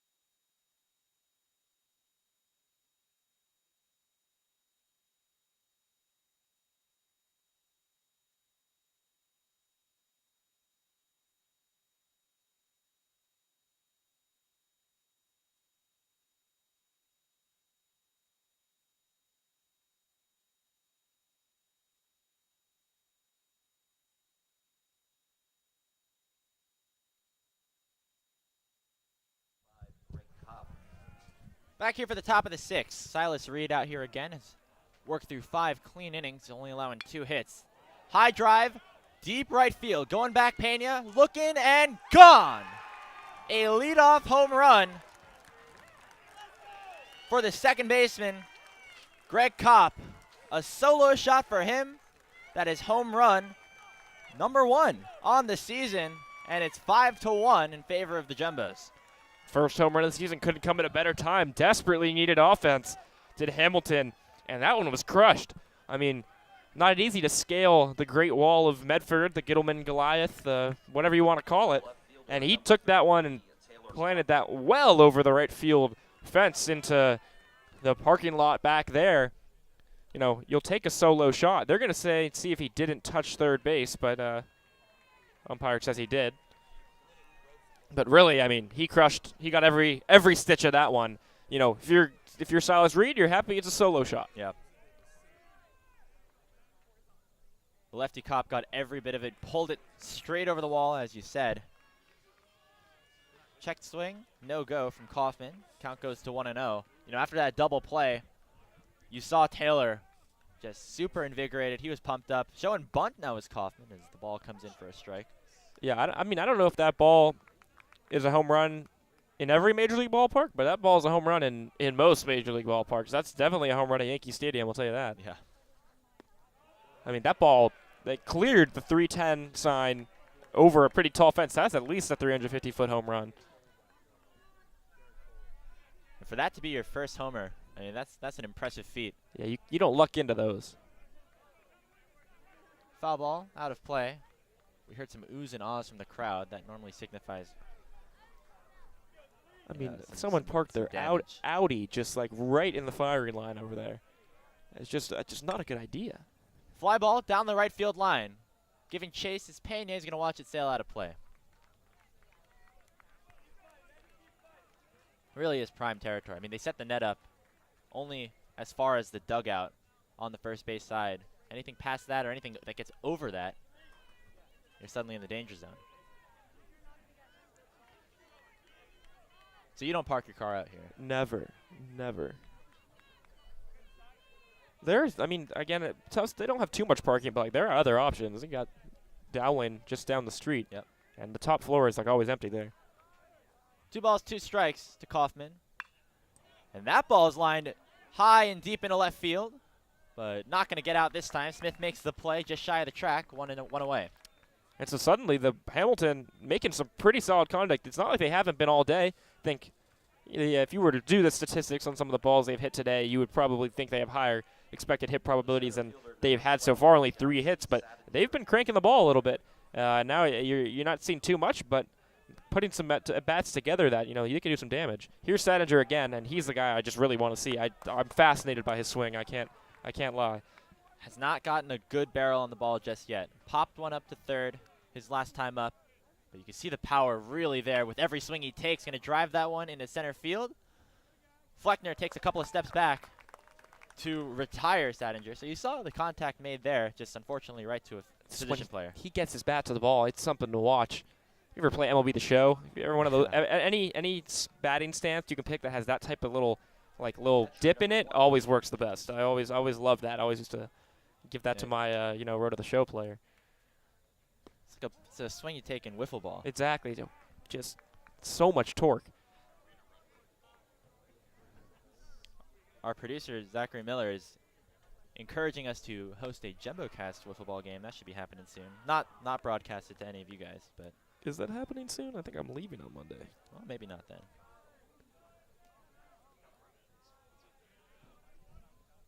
Here's Dukes. Pops one up into foul territory. It's coming back toward us. I think it hit our cameraman. That would be bad. Hope Gabe's doing all right. I think we would hear a thud if it hit the press box on top. I don't think that ended up happening. See him fall through the ladder.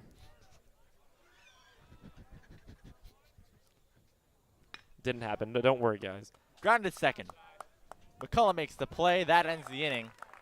But the leadoff homer from Kopp does allow Hamilton to pick up their first run of the afternoon. It's 5-1 Jumbos as we head to the bottom of the 6th. You know what today is, Andrew? What day is today? It is May the 4th. Oh, yeah. Star Wars Day. One of the most important days of the year, I would say. Star Wars Day. Got an email from Mark Hamill earlier. He was asking me to donate money. Wow. So they pull out all the stops.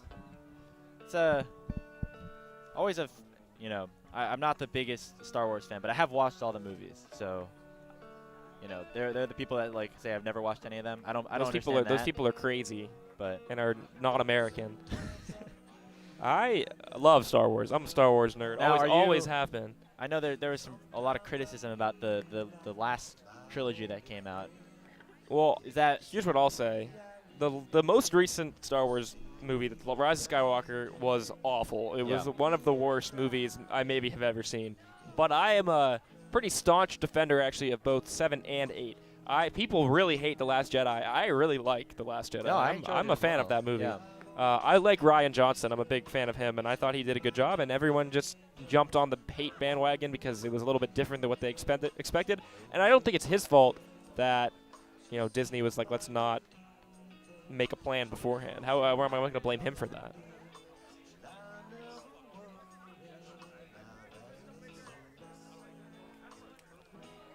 I think our producer wants us to do Star Wars player comps. I'm not really sure how that would work. I'm not gonna lie. I don't know. Naming I can probably name 9 Star Wars characters, but we're getting there past that. What's your favorite Star Wars movie? I kind of do agree with you. 7 and 8. You think it's the best? Not the best, but they're definitely solid. I mean, it has to be 5. Right? Yeah, I think it has to be 5. Hard line drive from Ozzie Fleischer to start off the 6th inning. Feel free to jump in our comments section if you disagree, Yeah. but I think it's 5, 4, 3, 6, 7, 8, 2, 1, 9. That's my quick. final answer. Showing bunt to Solomon with 1 down. If you made a starting lineup, would that change the order in terms of the rankings? Who are you sticking in the 2 hole? Who's going third? No, I think it works as is, to be honest. I think like 3 is probably a good 3-hole hitter. Like, there's a lot of energy in that movie. The last like 35 minutes. Swing and a miss that one too. Yeah, 3.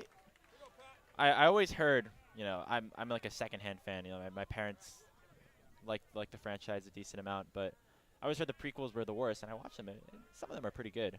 People in our generation tend to actually like 3 was good. overrate them, if anything. Like, I have some friends that tell me they're like better than the originals, which I think is pretty crazy.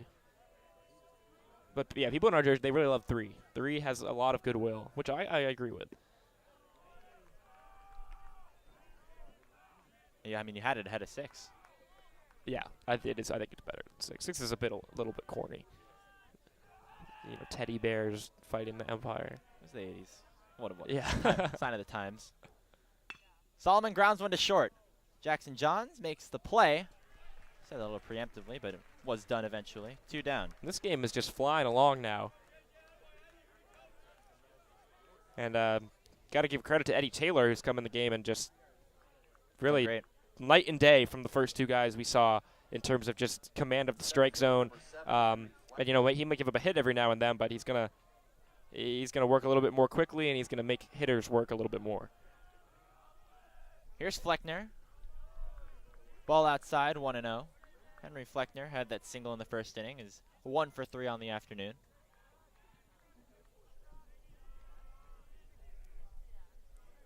We'll see if they can keep using Taylor for more later on today.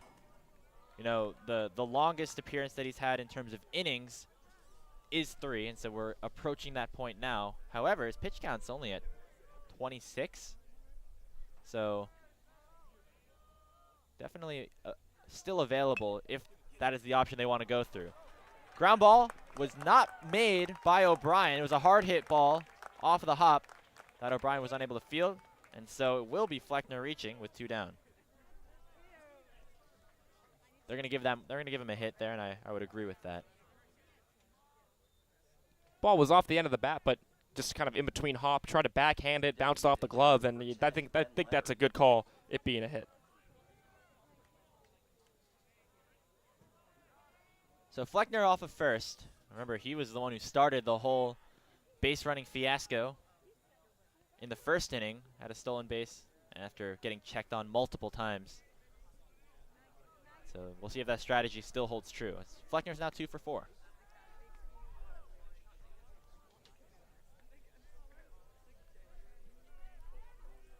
Lefty Ben Leonard is up. Single and a run scored back in the 3rd, lined out in the 4th. I feel like we might be here for a while. How so? He's going to keep throwing to first. Need, you know, crowd boos, and then you kind of shame them out of it. That's usually the strategy. In a big league ballpark, yes, for sure. Wow, threw that ball so hard his hat came off. A little bit of a chuckle. We saw, you know, a lot of off-speed, specifically at the start of the game from pitchers like Jones, but Taylor's got some heat, and he's been able to locate it pretty nicely so far. You think these height, weight measurements are accurate? You know how in the NBA everyone used to add a couple or subtract a couple inches depending, and now they claim that they fixed that and they all do it for real. What about D3? I think it depends on the person. Is it self-reported? It's hard. Yeah, that's a good question. I think if you're around the averages, they're just going to take where you are. But if you don't think anyone you're towards the one end of the extreme or the other, they'll probably tailor it a little bit. If you're like 5'9", can they list you a 5'11"? If you're 5'7", let's do a 5'9". You know, is that like? I feel like that's. I mean, at the end of the day, no one's checking too hard. Because sometimes I see some of these players and I'm like, Fly ball to center field. Sadinger makes the play. That's going to end the inning. So another strong frame after allowing that infield single to Henry Fleckner. Taylor's worked through 3 scoreless. We'll see if they send him out for the 7th. Spoiler alert. He's back out there. Oh, I meant for Eddie Taylor. Oh. If they're going to leave him in. There's some action right now in the bullpen. It's going to be number 25, Aiden Regan, actually getting back up. That's interesting. Because Regan has not pitched in some time. So we were actually not expecting him to be a factor here at all for Hamilton. He's doing some stretches. You know, it could be just an instance of him hanging out and walking around. Maybe he is not available, but we did see him up there.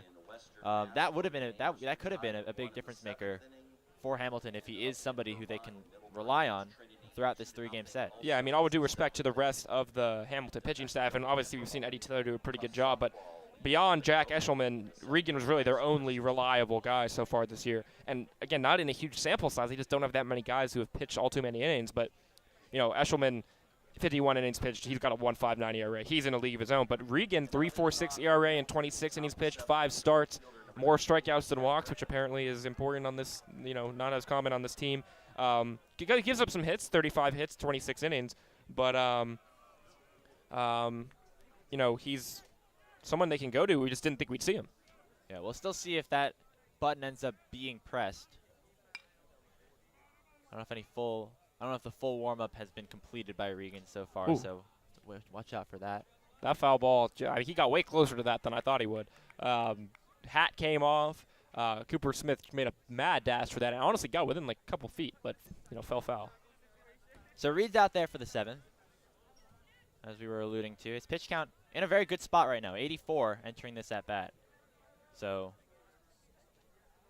you know, you normally think that's, you know, we're getting towards the end, but we've seen Reed throw 120, 130 pitches.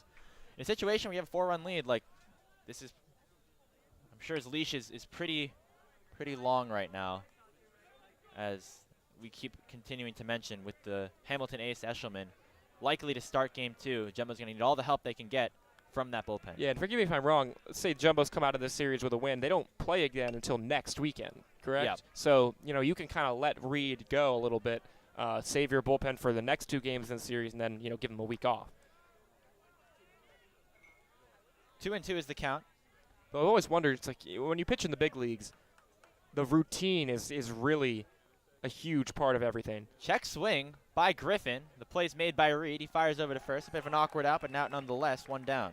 And you know, if you're a pitcher in the MLB, you pitch every 5 days. And if there's something throws off that schedule, it changes things. Yeah. It is a variable that is worth considering. But the schedule in D3 is all over the place. There's no real, you know, every 5-day rotation or even any set number of days. Teams don't have obviously 5 pitchers, but it's just, you know, very, very different. First pitch from Talarita is grounded to Fleischer. He makes a nice running throw for the 2nd out of the inning. And Fleischer's ability to make throws on the run, going really either direction without his feet set and just on the money across the diamond is just really impressive. There's a reason he was the Defensive Player of the Year a year ago, and maybe, you know, an opportunity to win it again this year. Yeah, in terms of the schedule, the way the NESCAC works actually kind of creates a similar situation as MLB, although a little bit different, is you play these NESCAC series every weekend. The doubleheaders on Saturday, the 1 game on Sunday. And normally what the Jumbos have done is they've used their rotation on those weekends, and so you get 6 days of rest maybe instead of 5 or whatever the schedule may be. But then you look at a team like Hamilton, and you've got, I know they had that Jackie Robinson special game, which I think is a little different against Utica, but you look and you have a guy like Eshelman who has pitched 2 innings in the last week and a half. Yeah. High fly ball in foul territory and out of play, 2-2. And that's like the trade-off that you're going to have to try to make. Do you try to, you know, give some rest to your starting pitcher, one of your best pitchers before the playoffs, or do you need try to him keep on a consistent schedule? Yeah, exactly. Because, I mean, that happens in MLB. You have a young guy, you don't want his pitch count to get up there, but they usually at least want to get him going back towards the end of the year. Swing and a miss. Strikeout number 5 for Silas Reed as he works through a 1-2-3 7th and shows no signs of stopping.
Well, we just went through the 7th inning stretch. Jumbo's looking to stretch their lead up to 5. They lead 5-1 here in the bottom of the 7th.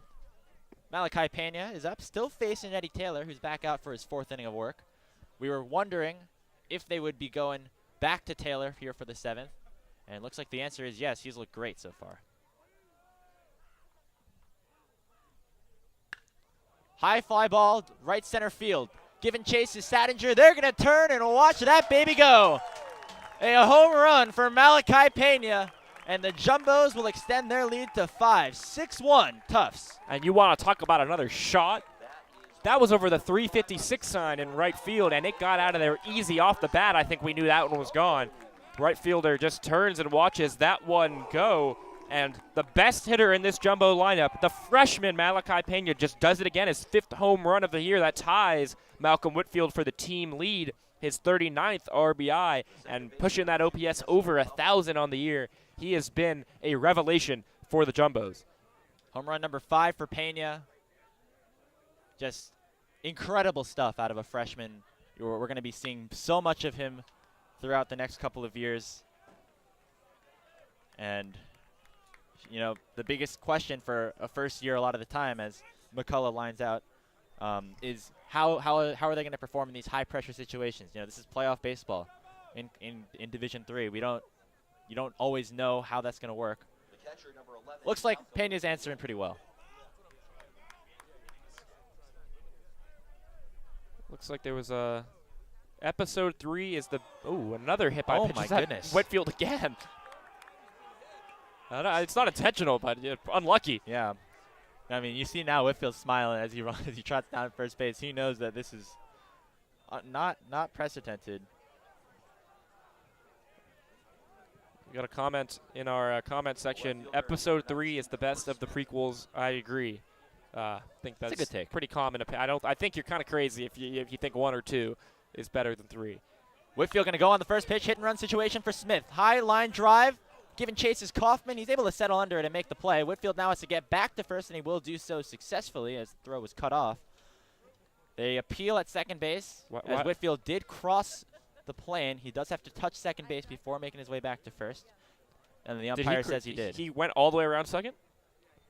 That is what they are arguing. I was watching Kaufman make the play over in left field, so I don't know for sure. It was a very difficult maneuver that he had to make. That was a ball hit right behind him, and now it looks like the umpiring crew is going to have a conversation with the coaching looking staff. at the replay right here. He touched second but didn't come across and then turned around and went back. So that's all right. It's once you take a step towards third that you have to step back on second base. We see major leaguers make that mistake all the time. That results in double plays happening here and there. But, I mean, hit and run, that ball was yanked, and the left fielder came in on that and then had to backpedal, which, you know, your first step is you're supposed to be back. But came in and then recovered well, but I think that first step kind of made Whitfield think the ball was going to go over his head. Did a good job getting back, but hard contact and a bit of an unlucky out. See if Whitfield goes again here. Pitch upstairs to Flavin. I love a catcher that can run. I just think that's the best. Connor Wong, see him the other day, made quite the athletic play. Not often. I mean, the general archetype of catchers in professional baseball right now is guys who play really great defense, but maybe they sacrifice some speed or some offense. But Whitfield kind of defying all that narrative. He's doing everything. I think we're going to start to see catchers get more and more athletic, and there he goes. Runner goes. Another hit and run, but this time ball popped up again. Johns makes the play, and another scoreless inning for Eddie Taylor. He's really given Hamilton some new life. But, not scoreless because of that home run. Yeah, by Malachi Pena almost forgot about that. I mean, it was pretty clean after that, but that was a great shot for Pena, his 5th of the season, and the Jumbos now lead 6-1.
Back here for the 8th inning, Silas Reed on the mound again for the Jumbos. They're going to look to try to go with him all the way to close out game number 1 of this NESCAC quarterfinal. And with the help of my handy binoculars, if you look into left field, got a defensive replacement. John Fritz now entered the game in left for Cooper Smith.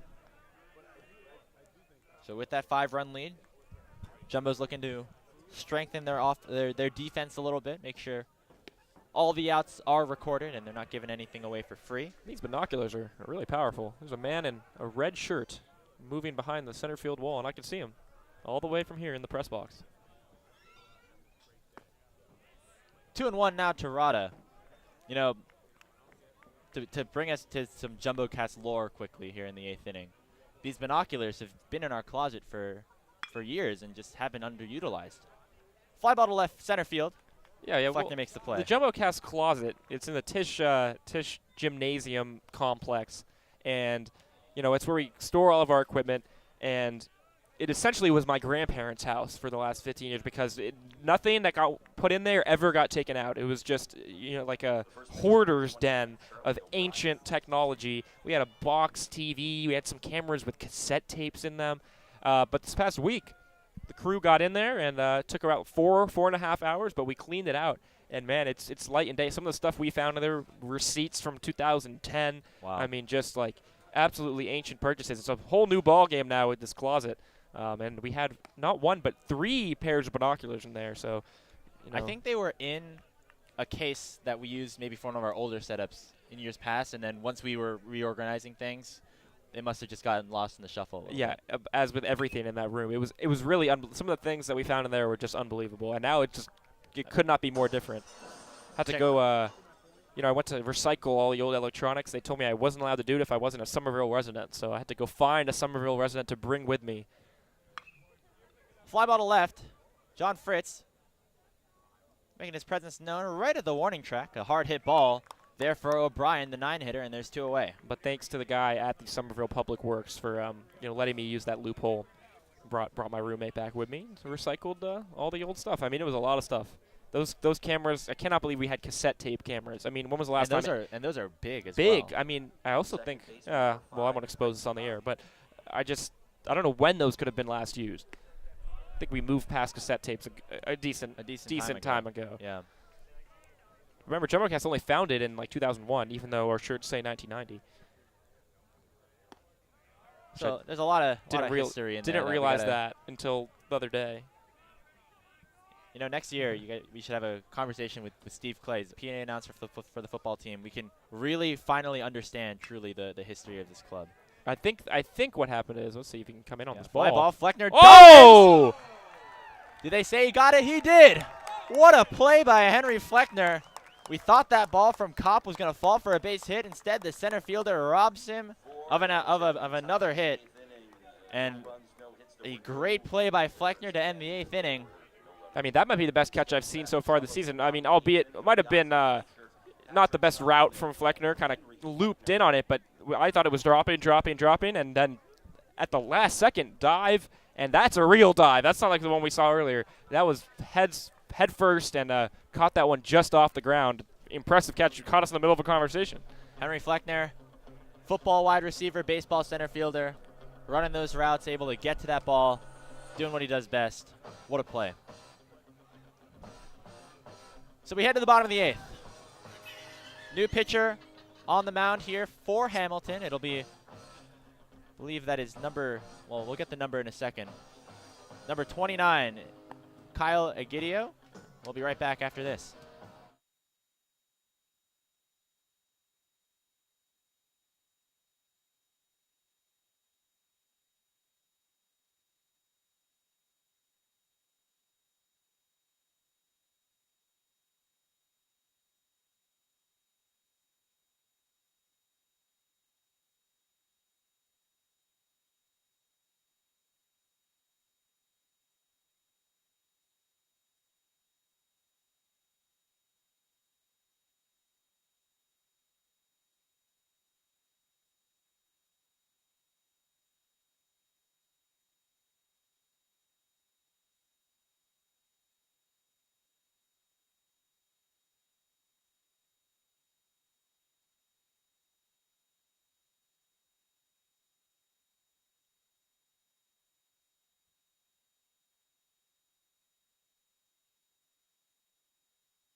Here in the bottom of the 8th inning, it is Kyle Egidio on the mound here for the Continental. 7.36 ERA across 5 appearances and 7 innings pitched. 6 walks and 5 strikeouts. So another one of those mixed bag relievers for Hamilton, trying to finish off this game. Reminder that game number 2 of this doubleheader, game 2 of this best of 3 series, will be happening right here on JumboCast about 20 to 25 minutes after the final out is made. I think there's Chick-fil-A catering outside. I think we were lied to. Saw somebody else in the press box walked in with a sandwich, said they ordered it from DoorDash. I don't know if I believe him anymore. I think he was lying. 9-1-2 for the Jumbos here in the 8th. It's going to be Fleischer, Solomon, and Fleckner. I think we're sending our cameraman to go grab us Chick-fil-A. I think that's what's happening. He's not moving the camera anyways. 2-0. Ozzy's 0 for 2 with a sac fly. I'm just kidding. Brought in the 5th run of the game for Tufts, and now the coaching staff coming out to have a conversation with Egidio. So 2 quick pitches. Now already bringing the coaching staff out there. Hopefully everything is all right with the freshman Egidio.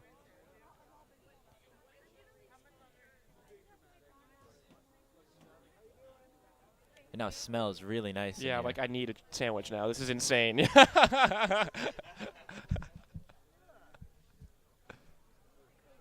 So it looks like all's well with Egidio. They're going to have him finish this at bat. Still some action in the Hamilton bullpen. I'm actually salivating. And I just see more and more people going into the stands with Chick-fil-A sandwiches. 2-0. Fleischer takes one upstairs, so still struggling to find that command.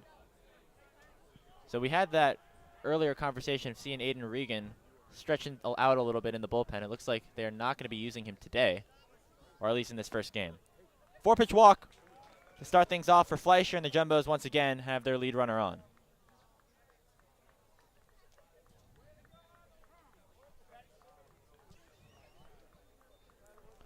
And now here comes the coaching staff again. That might be it. Just one batter lined up for Egidio. I think it might be. Again, we hope everything's all right with him. He's making a motion towards his hands. I'm not sure if it was to take off a wrist guard or something along those lines, but that's going to be it. Just 4 pitches, and now a new arm on the mound for Hamilton. So we'll be right back.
So it'll be Daniel Jurgel on the mound now for the Hamilton Continentals.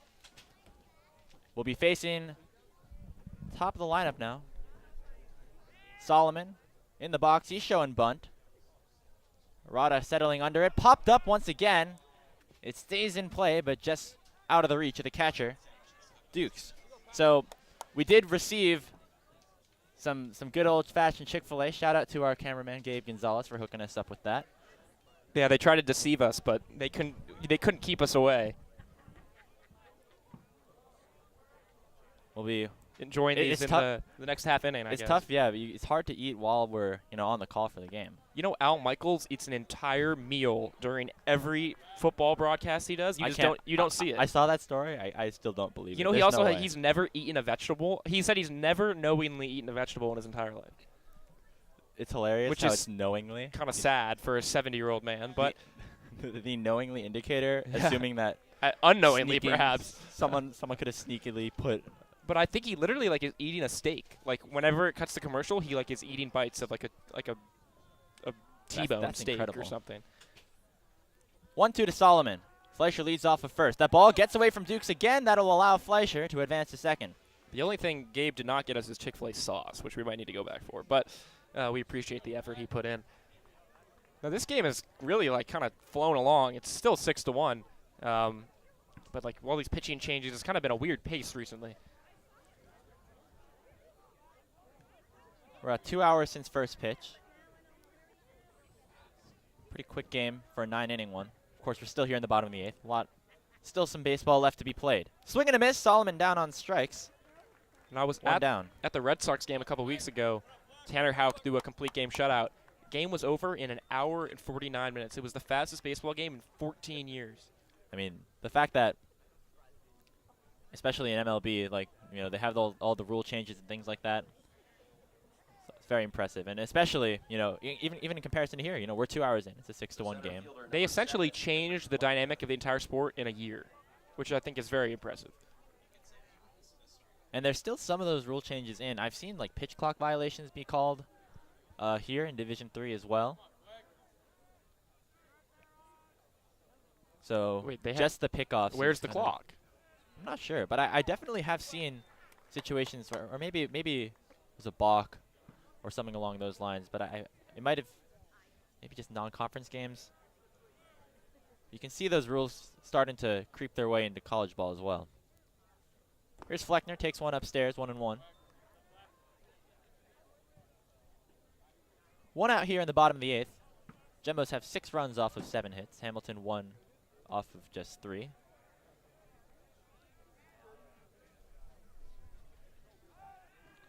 We're going to check Fleischer at second. We see no action right now in the Jumbo bullpen, and that's all indications that Silas Reed is going to be out there for the 9th inning.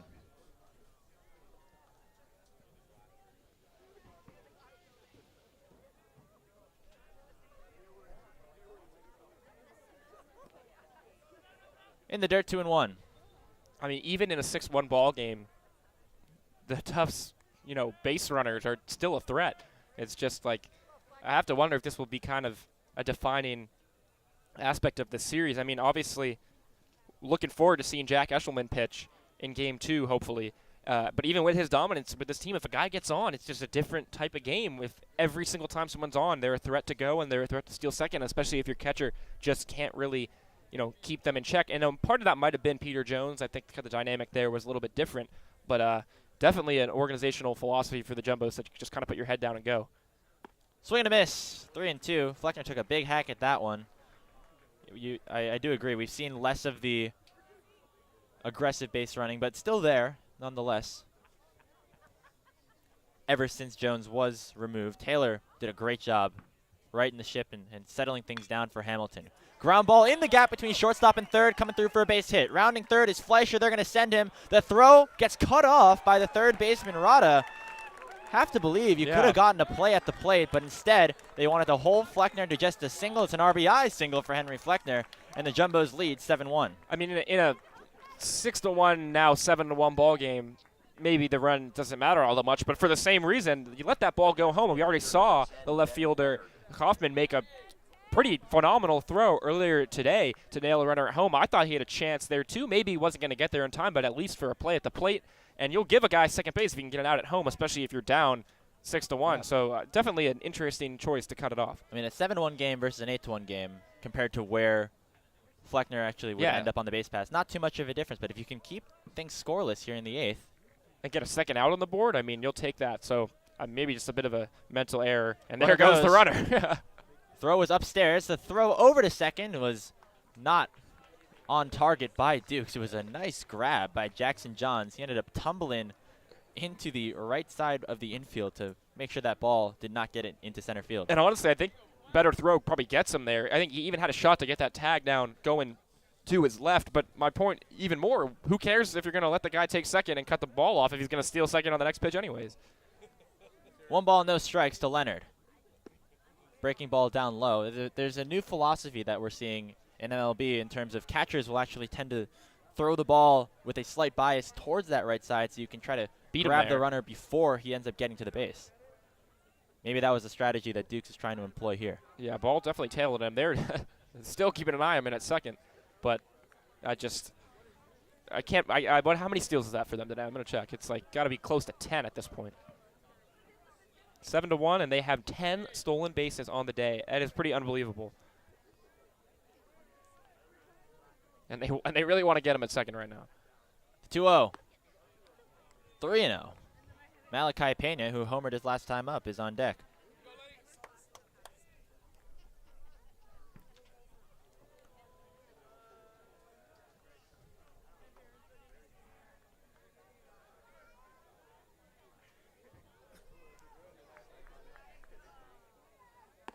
And a 4-pitch walk to Ben Leonard. So runners now on first and second for the dangerous Pena. They already went deep once today, and it was a shot right field. I mean, we talked about the one hit by Greg Kopp. That one over the 310 side. Thought that one was probably a home run in a lot of Major League ballparks. I mean, Pena's was well over the 356, 360 sign back there in right center field, and that was an oppo just blast from Pena. And we know he has that power. I can't even imagine as a freshman how much more he's going to develop the next couple years. The NESCAC, I mean, you can't really compare D3 stats to Division I or MLB stats, but when we look at guys like Jackson Sadinger and for other teams, Cole Palmieri for Colby. Ripped just out of the glove of Rada. The runners will be able to advance, throw to second, not in time. Another hard hit ball for Malachi Pena. He's now 2 for 5 on the day. And that's exactly what I mean. And you look at these other guys, Cole Palmieri's hitting like 480, and obviously Jackson Sadinger's hitting 460. Pena is a freshman. He's hitting 370. He's over 1,000 OPS. He's cranking the ball like that one. That ball hit the glove. It only didn't get caught because he hit it so hard. He hit a home run earlier today. What's he going to do the next 3 years? I mean, what is the ceiling here when you have a guy who has 5 home runs, 40 RBIs as a freshman? Certainly some exciting prospects from someone like Pena. I mean, you know, someone who has a ton of power as well. That's 5 home runs in the year. That now sends him into a tie for first place on the Jumbos alongside Malcolm Whitfield. A lot of times you see players sacrifice some of that power for, you know, the average. The average will go down a little bit, but I mean, Pena's somebody who's able to hit all the boxes, and that's, you know, a similar case for players like Palmieri and Sadinger, but still an impressive thing to watch for a first year. I'm getting word there are nuggets as well. There are Chick-fil-A nuggets as well. I don't know where this is coming from. We might need a round 2. 1-1 with Jesse McCullough with the bases loaded. He takes a hack at that and misses. 1-2.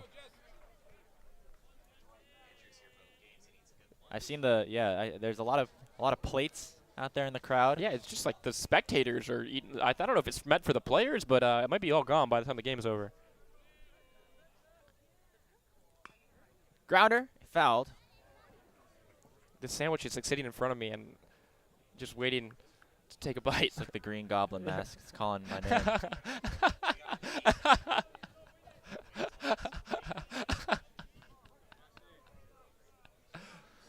Bases loaded here in the bottom of the 8th. Jumbo's looking to extend there. As McCullough waves and misses. 2 down. Oh, my God. Well, this has been a lot of fun. The catcher, number 11, Malcolm Whitfield. I'll just take it to go. So here's Whitfield. I got a paper to finish, unfortunately. Well, it'll be me and Riley Daniel on the call for game number 2. Starting about 20 to 30 minutes after game number 1. What do you know about Nietzsche? Not enough. That paper is gonna be all your responsibility.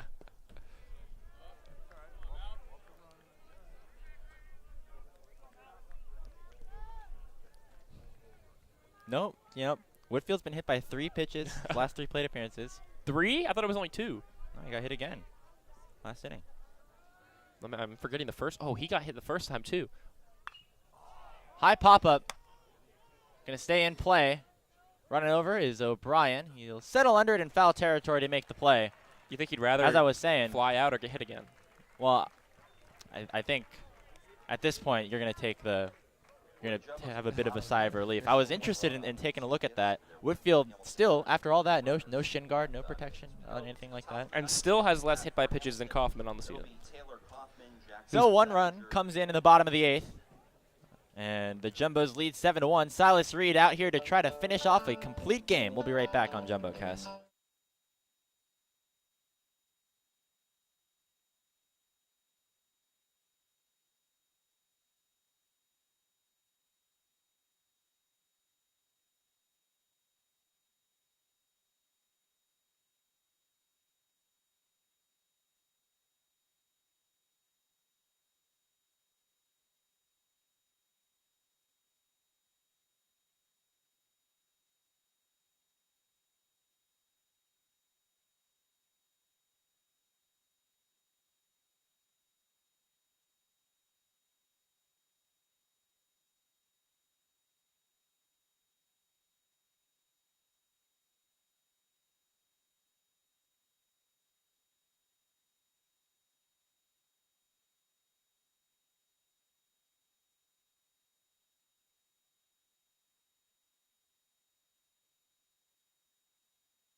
We're here in the 9th. First pitch looped into right field, going the opposite way. So a leadoff base hit from Kaufman, the left fielder. And there's a runner on for Hamilton. Hamilton has to work up a big inning here in the top of the 9th. They find themselves down 6. They have the heart of their order to get things started for them, but the ball's got to keep rolling if they want to have a chance in this game against Silas Reed. Yeah, and all in all, I'm not really sure this final line is going to reflect, the quality of this Hamilton lineup and also the bats they put on ball today. I mean, they've had some hard contact. That ball came straight back at us. Hard contact up and down the lineup. Only have 4 hits, but 7-1 just hasn't really been all too competitive of a game. But thanks really to Silas Reed, looking for a complete game, and guys like Sadinger. We spotlighted coming into today Sadinger, Talarita, and O'Brien, and they really haven't done anything, which is more credit to Silas Reed than it is any disrespect to those 3 guys who are 3 of the best players in the league. Sadinger's 0 for 3, had a very hard hit line drive to center field, but right to Henry Fleckner. Talarita's 0 for 3. O'Brien's 0 for 3. I mean, that's how you beat Hamilton, and right there. Comes Coach Sfagis. Maybe a. So Silas Reed right now is at 111 pitches. He's worked into these counts before, but now seeing maybe some command issues or something they don't like from the dugout. They're going to have a conversation with him, and we'll see what ends up happening. There is now an arm warming the Jumbo bullpen. Coach Sfagis just checking in on Reed, making sure he's all right, and is going to head right back.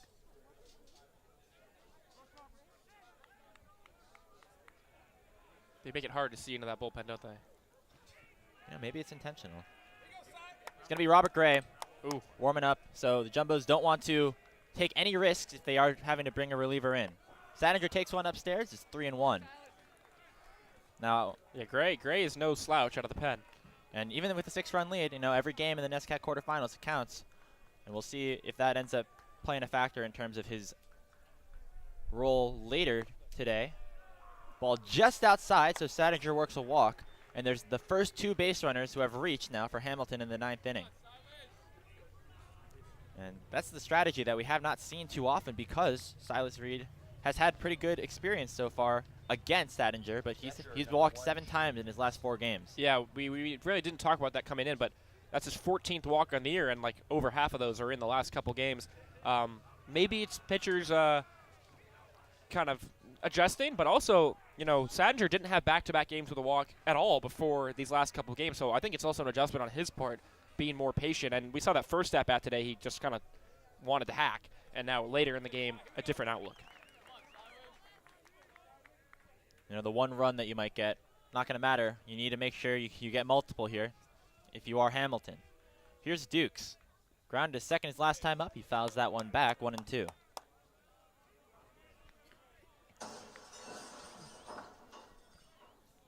They're very liberal with the crash bang noise. Yeah, it might even not even have got into the parking lot.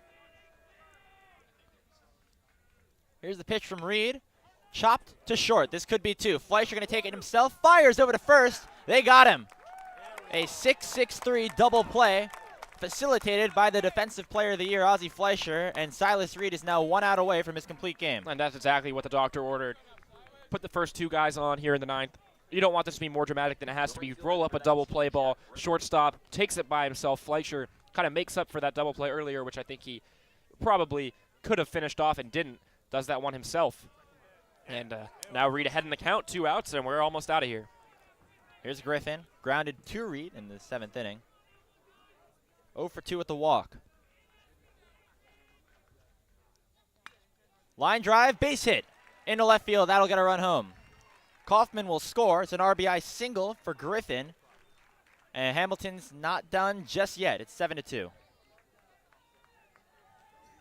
Bump Silas Reed's ERA up maybe a little bit, but still 1 out away from getting out of it. That's a good piece of hitting, though. Always great. Use the opposite field.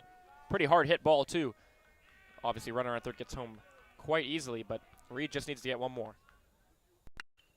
Grounded to short. This should do it. Fleischer goes the short way to McCullough, and that's the ball game. 2 runs, 5 hits, a complete game for Silas Reed as they take game 1 of the NESCAC quarterfinals. Tufts 7-2 over Hamilton. And you really couldn't ask for more from Silas Reed. He gave you the entire game, 9 innings as a starter, and completely saved the Tufts bullpen for the rest of this series. Kind of just changes what they can do with their pitching staff in game 2. Maybe Jack Usherman on the mound for Hamilton, but he shut down a pretty potent Hamilton offense, and that's yet another game now that the Jumbo's pitching staff has surrendered 2 runs or fewer. That's 6 games in a row that the Jumbos have not allowed more than 2 runs. It's a great game from Reed, and the most important thing, not a single bullpen arm was utilized. They'll have the full arsenal here in game number 2 to try to close things out against Jack Eshelman. Well, for the you were going to say the most important thing, we got our sandwiches. Yeah, I'm gonna bite in. That's gonna change after the conclusion of this show. Jumbos offensively did a little bit of everything. They played small ball, worked the base paths really well in the 2nd and 3rd, and then that big towering home run from Malachi Pena into the 7th inning sent shockwaves here through Medford and set Tufts up in a really good position to close out this series and play on their home turf for championship weekend. On behalf of Zachary Miller, Gabe Gonzalez, and Jared Cohen, I've been Andrew Howe. We'll see you in about 20 to 25 minutes for game number 2 of this NESCAC quarterfinal between Tufts and Hamilton.